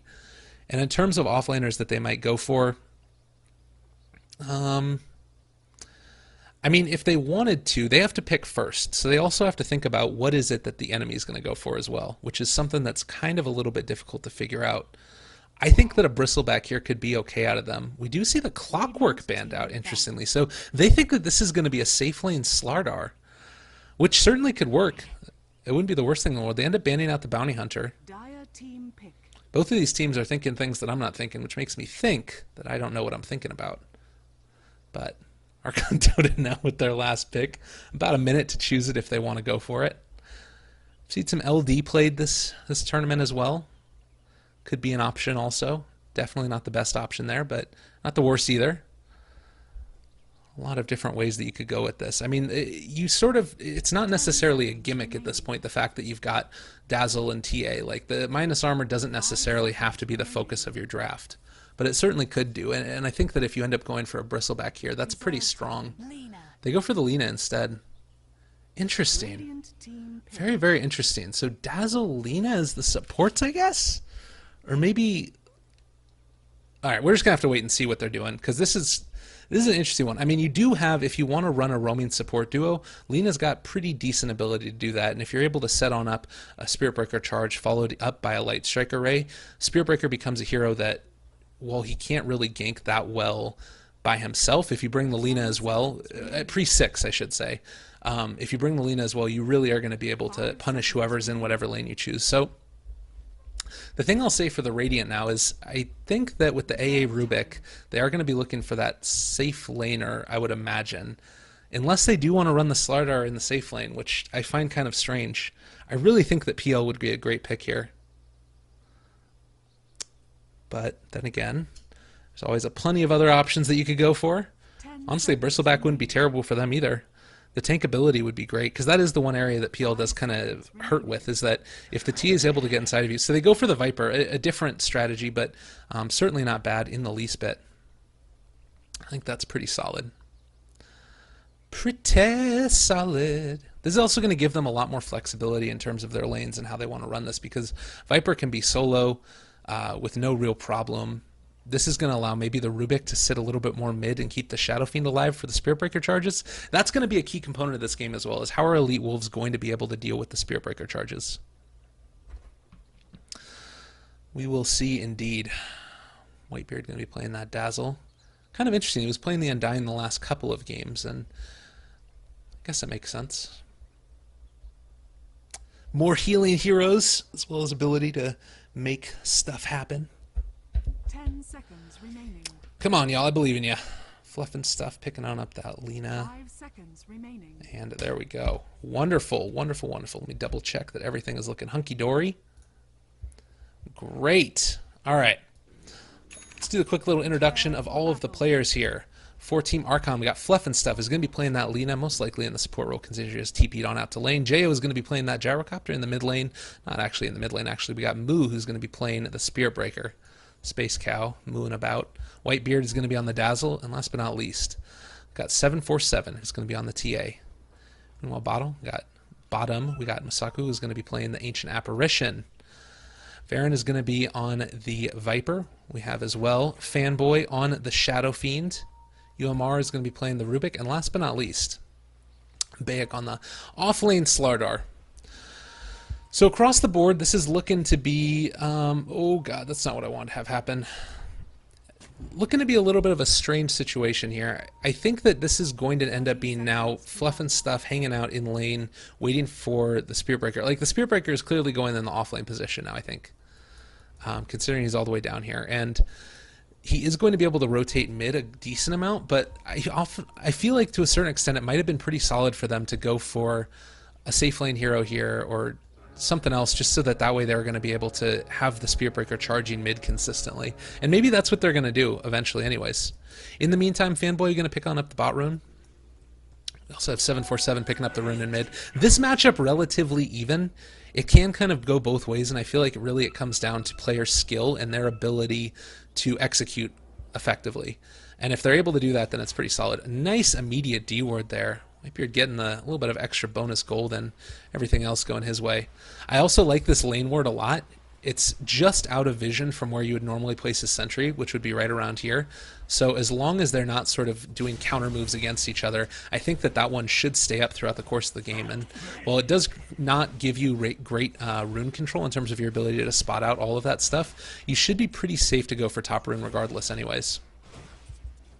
So 3-1 start, not bad at all for the Shadow Fiend versus the 2-0 start for the TA. Huh, interesting. Pause comes on out. Uh-oh. Oh no! That ain't good at all. Let's talk a little bit more about item builds here. So, on the Rubik, he's brought a good amount of regen to lane. Should be pretty solid to zone on out the Spirit Breaker consistently. Shadow Fiend, good amount of regen as well. He did just bring on out the salve to himself as well, so that's going to allow him to sustain in lane a little bit longer. Up against the TA, does she actually have one coming out to her as well? Doesn't look like it, although there is a courier right there, which is a salve. So yeah, perfectly fine. AA, sitting with the clarities, comfortable there. The Viper safe lane, like, this really does, I feel like, hurt the Spirit Breaker a ton, because you can't really approach the lane effectively once Viper ends up getting about, I mean, even honestly, level 1 is really hard to approach the lane, but particularly once he gets a point in Nether Toxin, if you get Rubik lifted, you are just going to die, I think. There's not really a great escape mechanic, and he doesn't have the ability to, he doesn't necessarily have the ability to, well, now that I'm saying that, actually, he does have charge. So that's a little bit better. I guess the big thing that I'm worried about here is if he's constantly having to burn charge to get away, that's running through his mana pool. He's not going to be able to effectively, toss on out and stay in lane and soak up EXP. I guess that if he's charging, he could charge to like mid and then stop like right here and then, do the roundabout way. But regardless, it's still a pretty tough lane for him, I think, for him to get really any substantial EXP, and certainly not any last hits, I don't think. If he's getting last hits in this lane, then there's a problem. Something's going wrong. Something has not gone according to plan. Dazzle here just generally being a bit of a punk to the Slardar. Doing a good amount of harass over there to the side. UMR here as well. We are going to be able to get a Tango Eaten. Nicely done there. And that's why you end up being able to toss the one up here, because, here's a little bit of thing. He might have to charge now. We do have a lift up on Rubik. Not going to opt to use it with the creep wave being there as well. Doesn't want to end up going for it. On top of that, I think that the Viper, just now getting level 2, opting for a point in Corrosive instead of Nether Toxin. Kind of an interesting little choice there as well. I'm a little bit surprised that they actually didn't end up running the Viper against the TA in the mid lane, but as you end up going into the later stages, I guess you're going to sort of secure yourself the farm as the Viper, which means that in the mid game you're still going to have a ton of trouble dealing with this Viper, because you're not going to be able to shut him down early, essentially. Like, that's how you beat Viper, I feel like, is if you're able to take away his farm, because he doesn't really have a great catch-up mechanic. Oh, Lena is going to find herself a nice little Slardar here. Dazzle as well does have the option to body block, but with the Southern Crush up, a little bit too scary, I think. They're going to have to back on out. So because of this, you're securing yourself your farm for your Viper, and then as you move to the mid game, anytime she ends up moving anywhere close to Viper at all of her refraction charges are going to be down. So yeah, now we're going to have Moo charging on over into the mid lane. That's just going to be for a creep wave. A little bit strange they ended up going all the way there. And meanwhile, bottom lane, a little bit more pressure being applied. Should be able to deny these out perfectly fine. Fortunately, didn't end up getting that last one there. Fanboy trying to CS as much as possible. Has been able to get himself 13-3, so off to a really great start. 12-3 for the TA. More harassment over here to the side again. Ooh, we do end up catching the Light Strike Ray down one more time. That's going to be a crush. Actually catching both of them. That AoE, though. Oh, Light Strike Ray ends up hitting a couple more hits. Dragon Slave and a right click. They end up getting it with the high ground Dragon Slave. Lena, look out. Who needs that damage nerf that she ended up getting? Very, very well done. So meanwhile, we're going to be seeing a nice little pull off to the side here as well. This is going to keep the lane more and more out of the control of this Spear Breaker. That being said, he has been able to pick up level 2, so honestly, if he wants to, he can roam around a little bit if he continues to be sort of pushed out of lane by this Viper and the dual support combo. So a little bit too bad there that ended up occurring, because he really does become a lot more ineffectual if you don't get that level 2 up on him. In the mid lane, Lena is still sitting here waiting for the opportunity to go for on the Shadow Fiend. It's kind of tough to set up the stun on him, particularly if there's not any other hero there in the area. Charge away again. Spearbreaker consistently having to make the move away from this off lane before he ends up getting taken out there. Crush doesn't hit. Rocket Barrage down. Top of the Slardar needs to back on out now. Doesn't want to take too much damage. But that being said, the Gyrocopter's supports are nowhere to be found. So if they did end up doing that, that'd be pretty good. Also worth noting as well that while the Spearbreaker hasn't been able to get levels, he's going to be able to catch on back up once this TA takes this stack, which he's been ever so lovingly stacking on up for her. Oh, a little bit more damage there off to the side. We might be seeing a dive in just a second. One more hit. Fluff and stuff just... Whoa, okay. All right, don't worry. He has a salve, ladies and gentlemen. He's going to be fine. He thought that it was a little bit of sort of jukes and counter jukes going on there that are pretty tough to be able to understand. All right, mid lane yet again. TA here does have her bottle on up as well as a Wraith Band, so sitting pretty comfortably. She doesn't really have to worry about a whole heck of a lot. It's going to be having something brought out to her on the courier as well, it looks like. Charging on down to the bottom lane, wants to be able to get here as quickly as possible to make sure he doesn't miss any of that CS, but simultaneously not necessarily... Oh, he's actually going to charge right through Viper. There's an opportunity here. If they do end up getting a TP in just a second, no, they don't want to dive for it. All right, there's the TP coming in now from... We have the Dazzle here. I don't think they can really do much with just a Dazzle. Like, they can keep them off the tower a little bit more effectively by pushing it on out with the Shadow Wave, but even that's not going to be crazy effective, and yeah, I guess it's okay. It's pretty good. This is also going to secure that extra little bit of farm for the Spearbreaker. Like, if Dazzle didn't come, they could have just stuck around and then dove him. The Spearbreaker, that is. So that's a pretty nice rotation. Gets them both a little bit of extra EXP. It did cost them a good amount of gold, or it did cost the Dazzle some gold, but he doesn't really need that much anyways. He actually has no items right now. Dazzle is legitimately poor. What is it?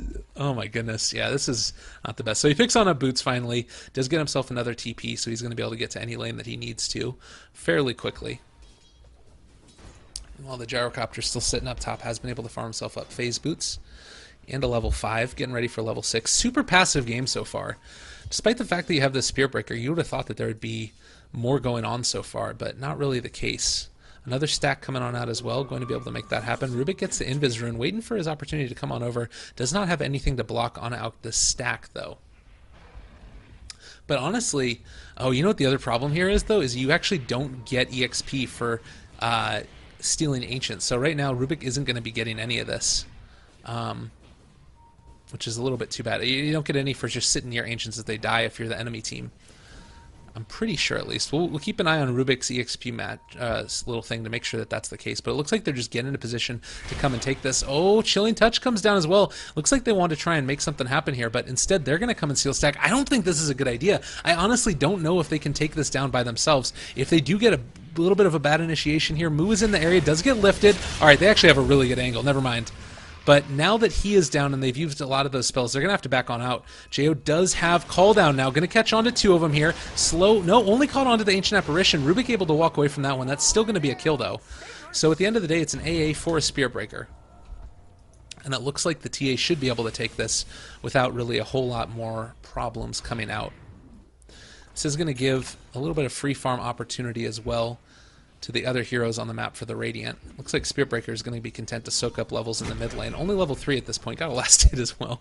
Charging on in there with his head first. Nicely done. AA still stuck at level 3. Slardar as well at level 4. Let's take a look at team net worth at this point. Lee Wolves farming a little bit more effectively, it looks like, and oh, jump forward is going to be able to catch on to Fluff and stuff. That is going to be a Light Strike Ray catching, but not enough in time. Dragon Slave comes out. He's taking a good amount of damage here, but should be able to make his way away. Nicely done there. Ancient Apparition is the one that ends up picking up the kill there in the end. Does have another Tango as well as some badly, badly needed clarity. Shadow Fiend as well does have something brought out. Is this a mech game? That's the real question that I have. And it looks to be. Yes, he is bringing that on out. Going to be able to get the lift one more time on top of the TA, but that's just going to be a bounty rune picked up for her. She doesn't really have the ability to make anything else happen past this point. Everybody fairly poor so far. I mean, it is only 8 minutes into it, but still. Kind of expected to see a little bit more potentially. You take a look at Last Tinted Eyes. I guess we're at 64 for Shadow Fiend. That's pretty solid, but yeah, I don't know. It's a little bit tough. It's been a lot of farming. Viper now has his mechanism as well, so maybe this is the point that they're waiting for to try and push on in and make something happen. Wait a minute. Hold on. Okay, that was the Viper mech. I was very confused for a second. Okay, no. So Shadow Fiend's going to be going for the Aquila. That makes a lot more sense. I was like, why would he be doing that? So Tread's going to be the next item picked up by the Viper. Over in the top lane, Fluff and Stuff still just continuing to hit away. These two supports are going to try and get their level 6 at some point. They want to be able to have them before they end up getting into this team fight, and I feel like they're just waiting for the first couple of items to come online. That being said, I do believe the Radiants are going to come online first, and should be able to force some type of fight. Oh, a Pesh, especially if they're able to catch off to the side here, these Ancient stacks. They're going to move on forward, are going to be able to catch the TA off to the side. Whitebeard ends up getting caught, lifted up one time, able to get the Grey off, but is it going to be enough? He uses all of their spells, not going to be able to break that TP. Nice Fade Bolt at the end as well. Rubik able to kill the Dazzle. Good timing there, charging on in on top of the Shadow Fiend. He goes down to the Dragon Slave by the Luna. Another Light Strike Array out. Mech already used. He's in a little bit of trouble. Is going to get Laguna Bladed down, but Gyrocopter gets the last hit. Do we have a kill here on Spiritbreaker? No, the salve comes out. Disaster at this point. Trading the Dazzle for the Shadow Fiend and the Viper. Man, oh man, and they're looking for more as well. Going to be able to get this one on top of the Rubik. Lift up, not going to be enough, I don't believe. Trying to TP out, is it going to be able to be there? No. Lena gets another last right click on top of him. Didn't even need to use that Light Strike Array or the Dragon Slave. Perfectly comfortable with what she was doing, and man, oh man, is that looking bad. Fight recap, another 300 gold change at the end of that last kill, but not looking the way that Elite Wolves wanted it to. Sort of cutting into their farming advantage and laning advantage they were able to get there. Jo now in the mid lane, happy as a clam. Does have 900 gold on him, depending upon what he wants to build into next. Top lane as well, the Slardar. Going to get charged, but I think that this is just to get back into lane a little bit quicker and put himself in a pretty good position. There's no way he ends up charging that sort of the full way off, I would imagine. Van here as well. Does have the level 8. So after the team fight, even though he ended up going down, like, so I talked about this a little bit. I alluded to it at when I was talking about the laning stage. Viper, obviously a hero that doesn't catch up very well. So you want to make the most of that first team fight. And the fact that he ended up getting taken down early is going to slow down the snowball. He certainly has an ability to turn it back around at this point. But as the safe lane farming hero, you need to be further ahead, I feel like, at this point than he is. And that being said, Gyrocopter really hasn't had the best of lanes so far. But still, it's tough. And I guess also here we have the AA Blast up in just a second. If they want to use it, it's going to be able to take it on down. Charging on in is the Spirit Breaker. We have the mech still up if they want to use it. Salving up. Actually got broken there by the tower. A little bit unfortunate that that ended up happening that way. Meanwhile, Shadow Fiend pushing on out. It's just going to be tri-lane against tri-lane now. We do see the bottom tower get denied on out by the Spirit Breaker. Nicely done there as well. And it looks like at that point, the Radiant are going to be content to back it on up. Or they're going to try and push further? Okay, smoke on up. They're going to go through the jungle. They should be able to find somebody here, I would imagine. But honestly, if they move too far forward, Smoke's going to break, 747's going to spot him, and they're going to be in a bad spot. Looks like Dazzle's going to be content to come on over and take on out the stack, but they end up having perfect vision, weave down on top of 3. This is not the team fight that they want to walk on into. This could be a really big problem. All they're hitting is on top of the Dazzle, who graves himself, and now you got the TA coming in from the backside, going to be able to do a lot of damage. Fluff and Stuff able to take on out the Slardar as well. That's a dead AA. Are going to be able to see another TP out, but the Viper, is he going to be able to make his way out of here? I'm not exactly sure. I think that he gets the kill, and oh man, they actually were able to turn that around with the Viper coming back in. At the end of the day, you lose the AA and the Slardar for the Dazzle. So the fact of the matter was that they popped off a lot of their ultis there, the AA Blast and all this other stuff on top of the Dazzle, and then in the end, he ended up staying alive long enough. Well, he got the Shell Grape on himself, so it doesn't really matter that much, but still getting the weave down, the minus armor being in full effect, it's all just a really bad situation. We do see the pings coming on out, recognizing the inherent danger of the situation is going to get charged. We do have more TPs available across the map, and now that he's back in the jungle, Spiritbreaker doesn't want to charge on into that and potentially get taken out. So they got separated. They weren't able to really make the most of it. And then as soon as backup ended up coming in, they were able to TP away because they had enough time to do it. So really, really nice team fight there by Archon again. They're looking good to be able to win this one. Remember, again, winner of this one ends up going on into the next set of the brackets. Oh, charging forward yet again. This is going to be the Ancient Apparition this time. I don't think that they want to go for this, but they do have vision of them. Up on this high ground right over here. Shadow Fiend now as well is going to be able to have the Invis Rune up, looking for Jo. I don't think he knows he's here.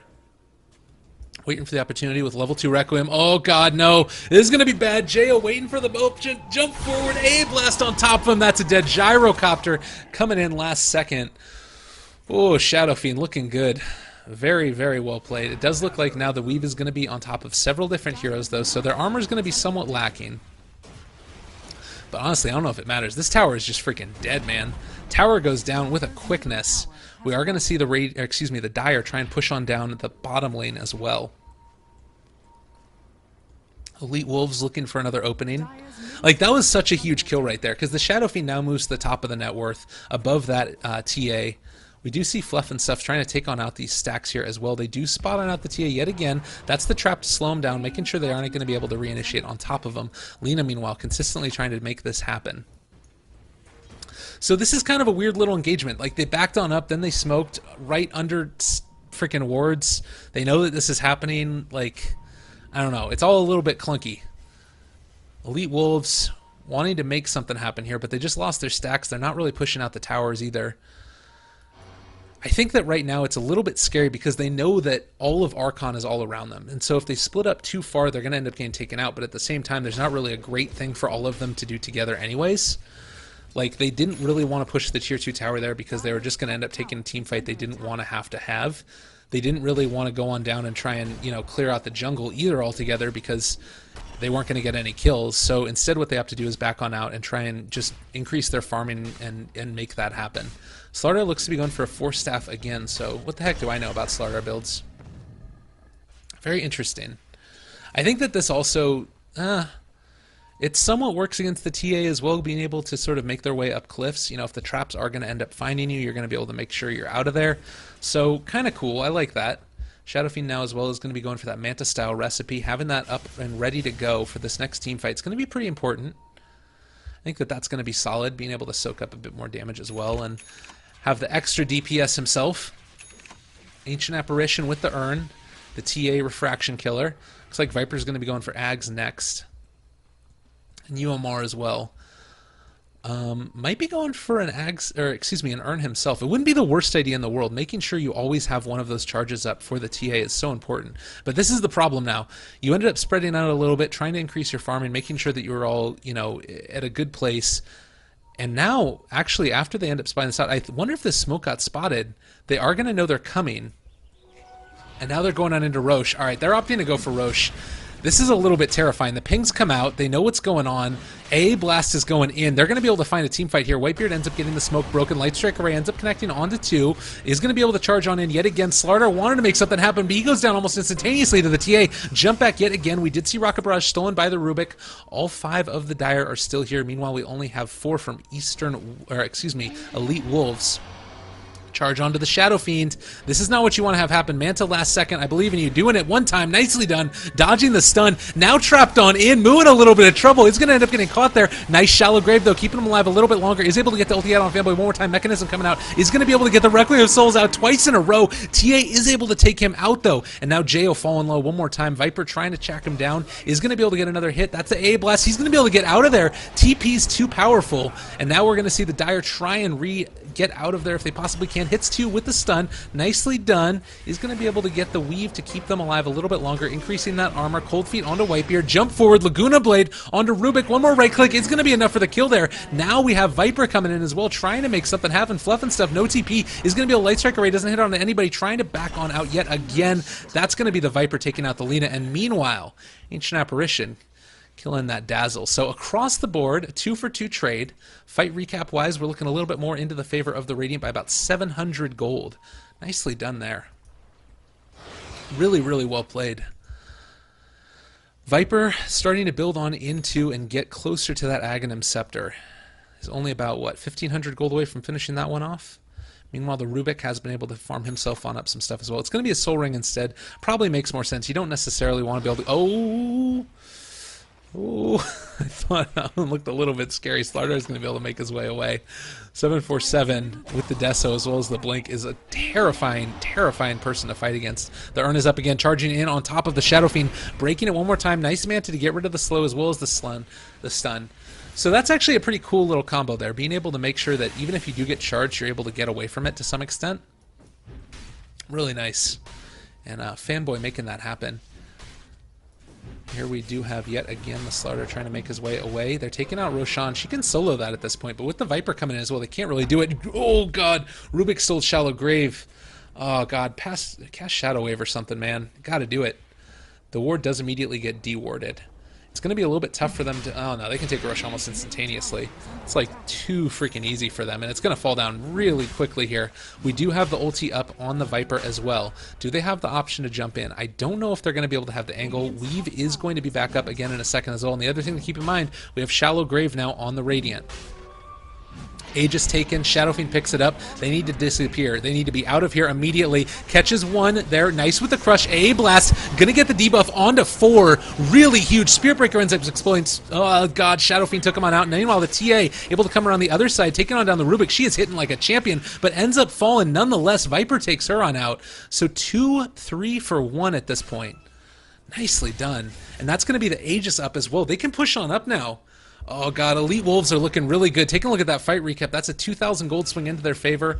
Looking like a similar amount of EXP as well. This is going to be a Tier 2 gone. Still have... Rubik doesn't have Grave anymore, actually, so that's a little bit too bad, but still not a huge deal. And as soon as they end up getting on up into high ground here, they're going to be able to pop the Manta-style illusions and keep on moving. I don't know if they're going to want to... It's tough. Rubik isn't with them, but at the same time... You do still have the Aegis up, so maybe they just opt, like, I guess they still have a tier 1 up top that they could try and take. So not the worst idea in the world. We're seeing boots picked up every which way. They're taking out this other stack here. Nicely done. Wards everywhere as well. What the heck is going on item skill-wise? Anything funky here? Viper's still sitting pretty. Needs a bit more before he's going to be able to finish off his Aegis. Actually, sorry, Aghanims. He actually has it right now after finishing off that stack. Slardar as well. Does have a good amount. Going to be a little mini crit for the Shadow Fiend also. Gyrocopter, Helm of the Dominator, as well as what looks to be a BKB. Looks like Lena's going to be working on her Aghanim Scepter here as well. Did get halfway through her Yules, opted to change her build, and is now going for that Ags. Kind of an interesting one. Wants to be able to make sure that she's able to burst down these targets instead of set up for a stun or some other type of roaming action. Like, once you end up getting to this stage in the game where you're sort of continuously team fighting across the board and there aren't really as many pickoffs anymore, it suddenly becomes a lot more worth it to go for that Aghanim Scepter instead. So it looks like they're going to be opting to trade a tier 1 at this point for a tier 2. I don't know if this is the play. Rubik is not freaking afraid, though. That is for dang sure. This is going to be a legend. 747 taking a lot of damage. He's actually going to go down. No, Shallow Grave coming out, keeping him alive a little bit longer. The call down was a little bit zony here. Is going to be able to catch onto the TA, though. One more hit. Fade Bolt going to be enough to take her down. And meanwhile, up in the top lane, Shadow Fiend is just tearing apart their base. Do we have any TPs back to defend? This doesn't look like it at this point in time. What the heck is happening? Fight recap. 1,100 gold swing. They're going to be right up in their base. Spirit Breaker charging on in. Do we have a Manta style up? Not again for a little bit while longer. But Spirit Breaker is going to run right on into the rest of the team here in just a second. No, going to cancel off the charge. Wise decision. Fanboy, meanwhile, rotating towards the mid lane.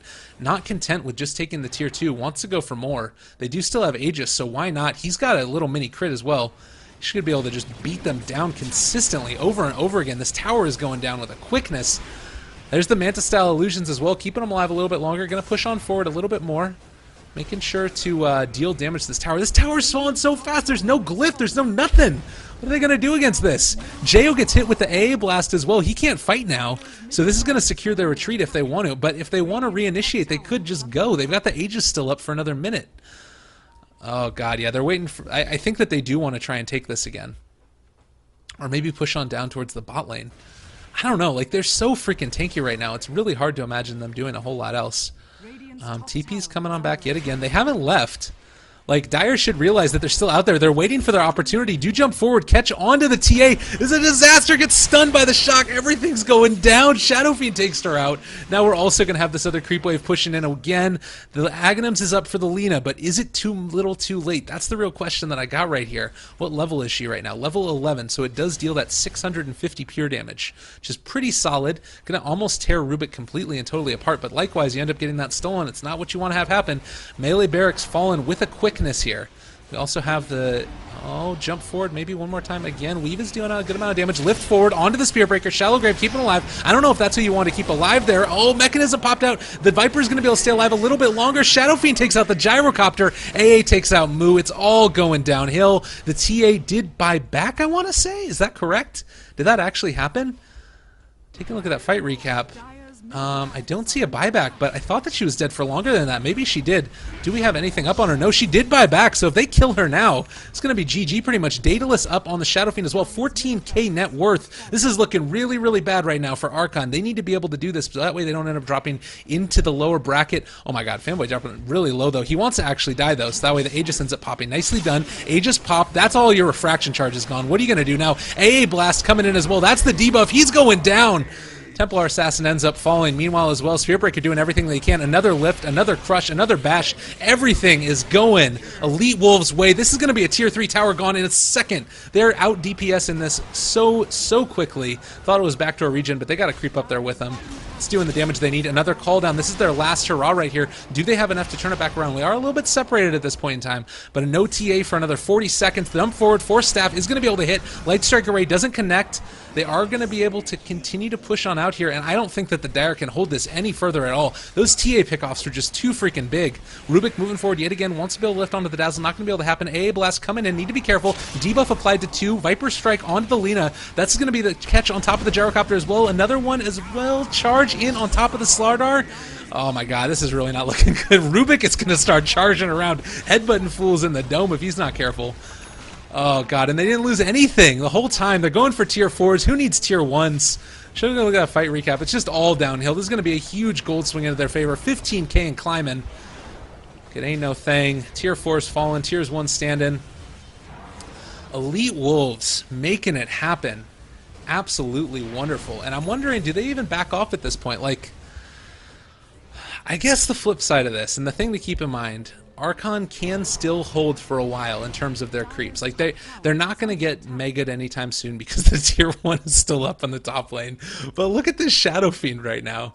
He's about to be able to pick on up the Helm of the Dominator. He probably has more on top of that just waiting on the curtain. No, he doesn't. So he has 3,500 net worth, right? Or 3,500 gold right now on top of a Morbid Mass. Just picked up the Satanic in a second once he finally is able to get that Helm of Iron Will, and then also he's actually opting to go for the Helm of the Dominator into the Reaver, but he's doing the Reaver first since he's got that much damage. Rubik charging in. How does it feel, Spearbreaker?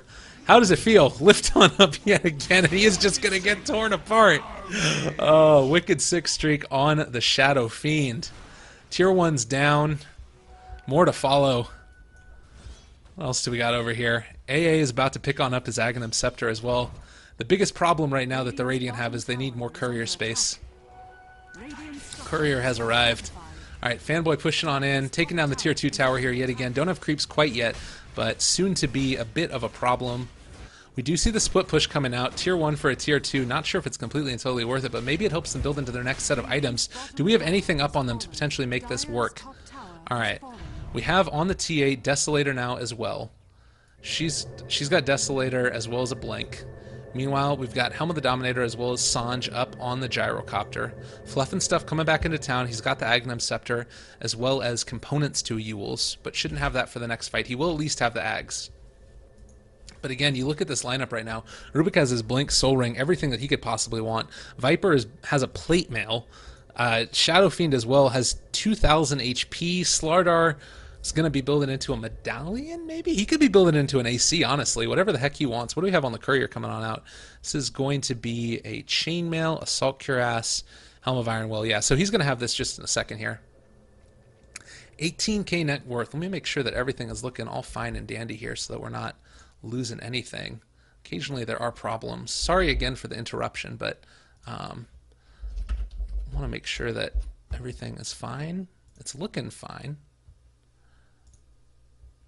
Um, Yet again, yes. Wonderful, wonderful, wonderful. Alright, Dota 2. Yeah, we're just waiting. We're just waiting, hanging out, no problem. Rubik disconnected from the game. Shadow Fiend disconnected from the game. Oh god, it was going so good for so long. Oh no. Alright, there's Rubik back on in. They're just reconnecting. Wanted to make sure that the lag ended up going away. This is the thing. You end up being in this huge tournament. This is the deciding game to see if you're going to end up moving on to the next stage of the qualifiers. There's only one spot available to go on to the final tournament in December. You want to make sure you don't mess around. Secure the win right now. You don't have to deal with that lower bracket stuff at all. Every little thing can matter. And certainly, these are professional teams. You end up taking a really bad team fight a couple times in a row because of lag issues, you're not going to win. So I think that this is completely and totally reasonable for them to want to make sure that they end up getting the perfect type of game out, making sure that they are fully represented the way that they should be playing and have been playing. Worth noting as well that I believe that in the next one, for whoever ends up winning this game, will go on to face Wizards and Priests in the next round. So pretty solid there. Should be a really great combination of games. Ended up having a good showing, I believe, yesterday in the qualifiers there as well. Always good to see that one happen. Shadow Fiend reconnecting to the game. It looks like we're going to get started in just 1 or 2 seconds here. More TP sounds on in. Always good there as well. One of those sounds that I feel like is just sort of embedded into my head on occasion because of moments like this. All right, here we go. We're going to try it out. We're doing it. I believe in a thing called love. Fanboy up here. Doesn't have his satanic quite yet, but should be ready to go if he wants to. All right, TP came on in. Weave down only on top of the Shadow Fiend and the Rubik. But they should be fine to continue to push this out. Slow siege down the tier 3 tower. Do we have an initiation angle where they're going to be able to make this work? Jo over here as well. Trying to keep them back. Does still have call down if he wants to use it. Can be hard to push on up into high ground. They do end up laying down another TA trap. This is going to slow down the Viper a little bit more. Roche respawning in another 30 seconds. Obviously, no Roche does create them a little bit of a dangerous situation. Amplify damage down on top of the gyrocopter. Fade bolts coming out as well, trying to take on out the dire creeps, but again, the radiant creeps just get taken out. There's the jump forward. Ooh, playing with fire. Almost took out Moo there, and Moo almost took him out in return. Another weave getting laid down yet again.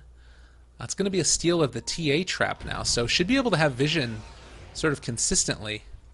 This is very confusing to see, but they'll be able to have vision. Do drop down a sentry ward as well. Don't want to end up giving that them, and as they're a little bit further apart now. There is always the option to move forward a little bit here. Alright, able to lay down a Viper Strike, dealing a good amount of damage to the Gyro. He's already fallen a little bit low. This is so much freaking damage.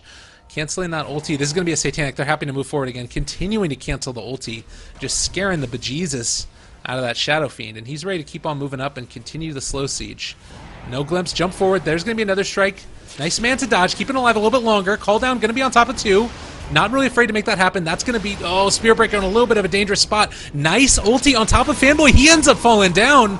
Maybe going to be able to make this one continue to turn. TA ends up taking out the Rubik as well, cutting through that back line. Going to have to back on out. Crush down on top of 747. Nice dodge there as well. Jumping forward. They're just tearing them apart, though. So much damage coming out from this Viper. It's ridiculous. Moo's going to end up falling here as well. Viper's running cleanup crew across the board. The TA and the Spear Breaker down.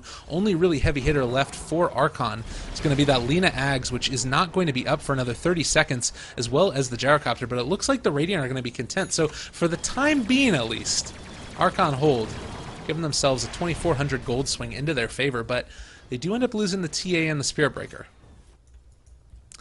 Meanwhile, the Viper stays alive for Elite Wolves. And he's going to continue to build into these other items. It's also worth noting, like, okay, you win that team fight. Awesome. Wonderful. Exactly what you want to have happen. But you didn't get the Satanic off on the Shadow Fiend. So that's like one element of his massive amounts of damage and sort of sustain that wasn't even accounted for in that fight. The Slardar wasn't really able to get a super solid crush. He got a couple that were pretty money, but ended up getting a little bit of a bad initiation. Had to use Lena Ags all on this Shadow Fiend, and there was still the Viper left alive at the end. And now on top of that, you got the AA with the Aghanim Scepter, who's just going to make your life live in hell. So I don't know if they can really push out at this point. They need to get some type of map control up, but it's so hard for that to happen. They can't really go anywhere unless they go as 5, which means really defending anything is going to be a problem. They do end up tossing out the AA ult on top of Roshan. Everybody has full vision now that Roche is back up. The question is, who is going to be able to take it? I don't really have a great answer for that one. It does look like we're going to have Archon move on in, smoke up, trying to take a team fight here. They're going to run right on into the Shadow Fiend. Does Manta dodge away the Nether Strike as well? Ends up getting hit in the end no matter what. Call down only hits onto 2 as well. Another Laguna Blade. Satanic is popped. Is he going to be able to defend this? Yes, fanboy. And able to make his turn around again. That's going to be 747 going down. Legend making it happen. Oh, God, but the Lena ends up taking out the Shadow Fiend. Another crush, doing a god of damage to Pluff and stuff. He's going to hit by the AA ulti. Slardar trying to sustain through the Spear Breaker. Another hit on top of him. Ancient Apparition's going to be able to make it happen. Nicely done. Viper, meanwhile, able to take out the Gyrocopter up towards the top lane. So across the board, each of those individual little skirmishes ends up coming the way of the Radiant. Elite Wolves going to be able to take Roshan off the back of this as well. Stuns coming out abound. And at the end of the day, Whitebeard was barely able to stay alive through that. Creep Wave's pushing on up into their base. They're in a lot of trouble right now, and Roche is going to be falling shortly afterwards. Do we have any buybacks on the rest of the Dire at this point in time? TA does, as well as the Gyrocopter and the Dazzle. So when they end up going on in to try and push this once Shadow Fiend is back up, I would imagine that's when they're going to go. They're still going to be able to have a couple of key buybacks left. So the question here I feel like that Archon has to ask themselves is, do we try and get another item up? They honestly don't even freaking care. Oh my god, are they about to kill Dazzle right now? Oh, Dazzle. It wasn't meant to be. Ends up getting hit by the AA Blast. Should be okay, maybe? He's going to be taking some tick damage. We'll keep an eye on that, see if he shatters. Liquid Nitrogen abound. Not what you want to have happen in the least bit. Meanwhile, bottom lane, Rubik's going to push this on out. Fade Bolt dealing a good amount of damage in terms of the ability to push on out lanes, as well as getting the damage reduction. Shadow Fiend now back up as well. With the Aegis up on Viper, they just sit him on top there and make sure that they're able to make it happen. The other thing I guess there as well is that Shallow Grave was up for Whitebeard, so no way he ends up dying there, thankfully. Alright. They're moving on in. They're ready for the tier 3s. They're ready to take this last one and end the game. They have the Aegis, they have the AC, they have the Mechanism, they have the Aghanim Scepter, the Ring of Bassi as well, because why not? Ooh, do they have an initiation potential here? Honestly, I don't know if they try and go for the Slardar jumping in immediately. Is going to be able to just run away. Now trying to catch them out of position a little bit. Nice Force Staff away as well, giving that little bit of extra separation.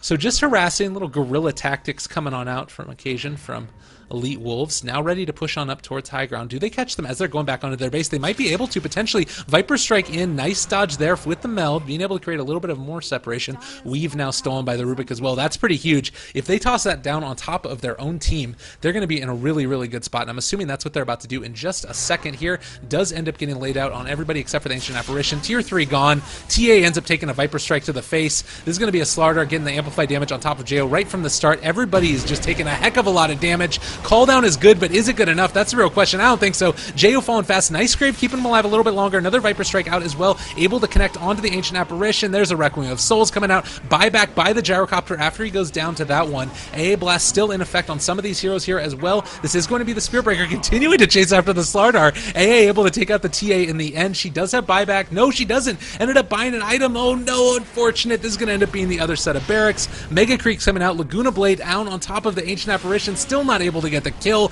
Shadow Fiend ends up taking her on out. Another lift on top of the Gyrocopter. This is going to be a buyback. Say it ain't so. Mu goes down. Good game. Well played. Ends up getting called. Whew, and it was a good one. Ladies and gentlemen, that was game 3 here in this group stage, or excuse me, in the qualifiers for the Summit 4. And we do have the final score being 31-15. Elite Wolves take this one away. Very, very nicely done. That means, of course, that Archon's going to go down into the lower bracket. I'll be posting those in just a second after the game. Again, He has been Lyrical Gangster. You can catch me out at Twitter, and all my other social media platforms are shooting off from every which way after that. It was an absolute pleasure. I want to thank everybody at BTS for allowing me to do this. Not often do you get chances to be able to cast something on this sort of level, and not ever really. So really, really thankful that that ended up happening. Sorry for all the technical problems that ended up coming out throughout the course of the game, but just one of those things that's a little bit hard to deal with in the midst of the craziness of a huge tournament going on. So again, thank you very much. Sorry if you were disappointed at any part at the cast. And that's going to about do it for me. We're going to head on over to the splash screen and chill out for a little bit while we update the brackets and let you guys know what's going on next. See you guys later.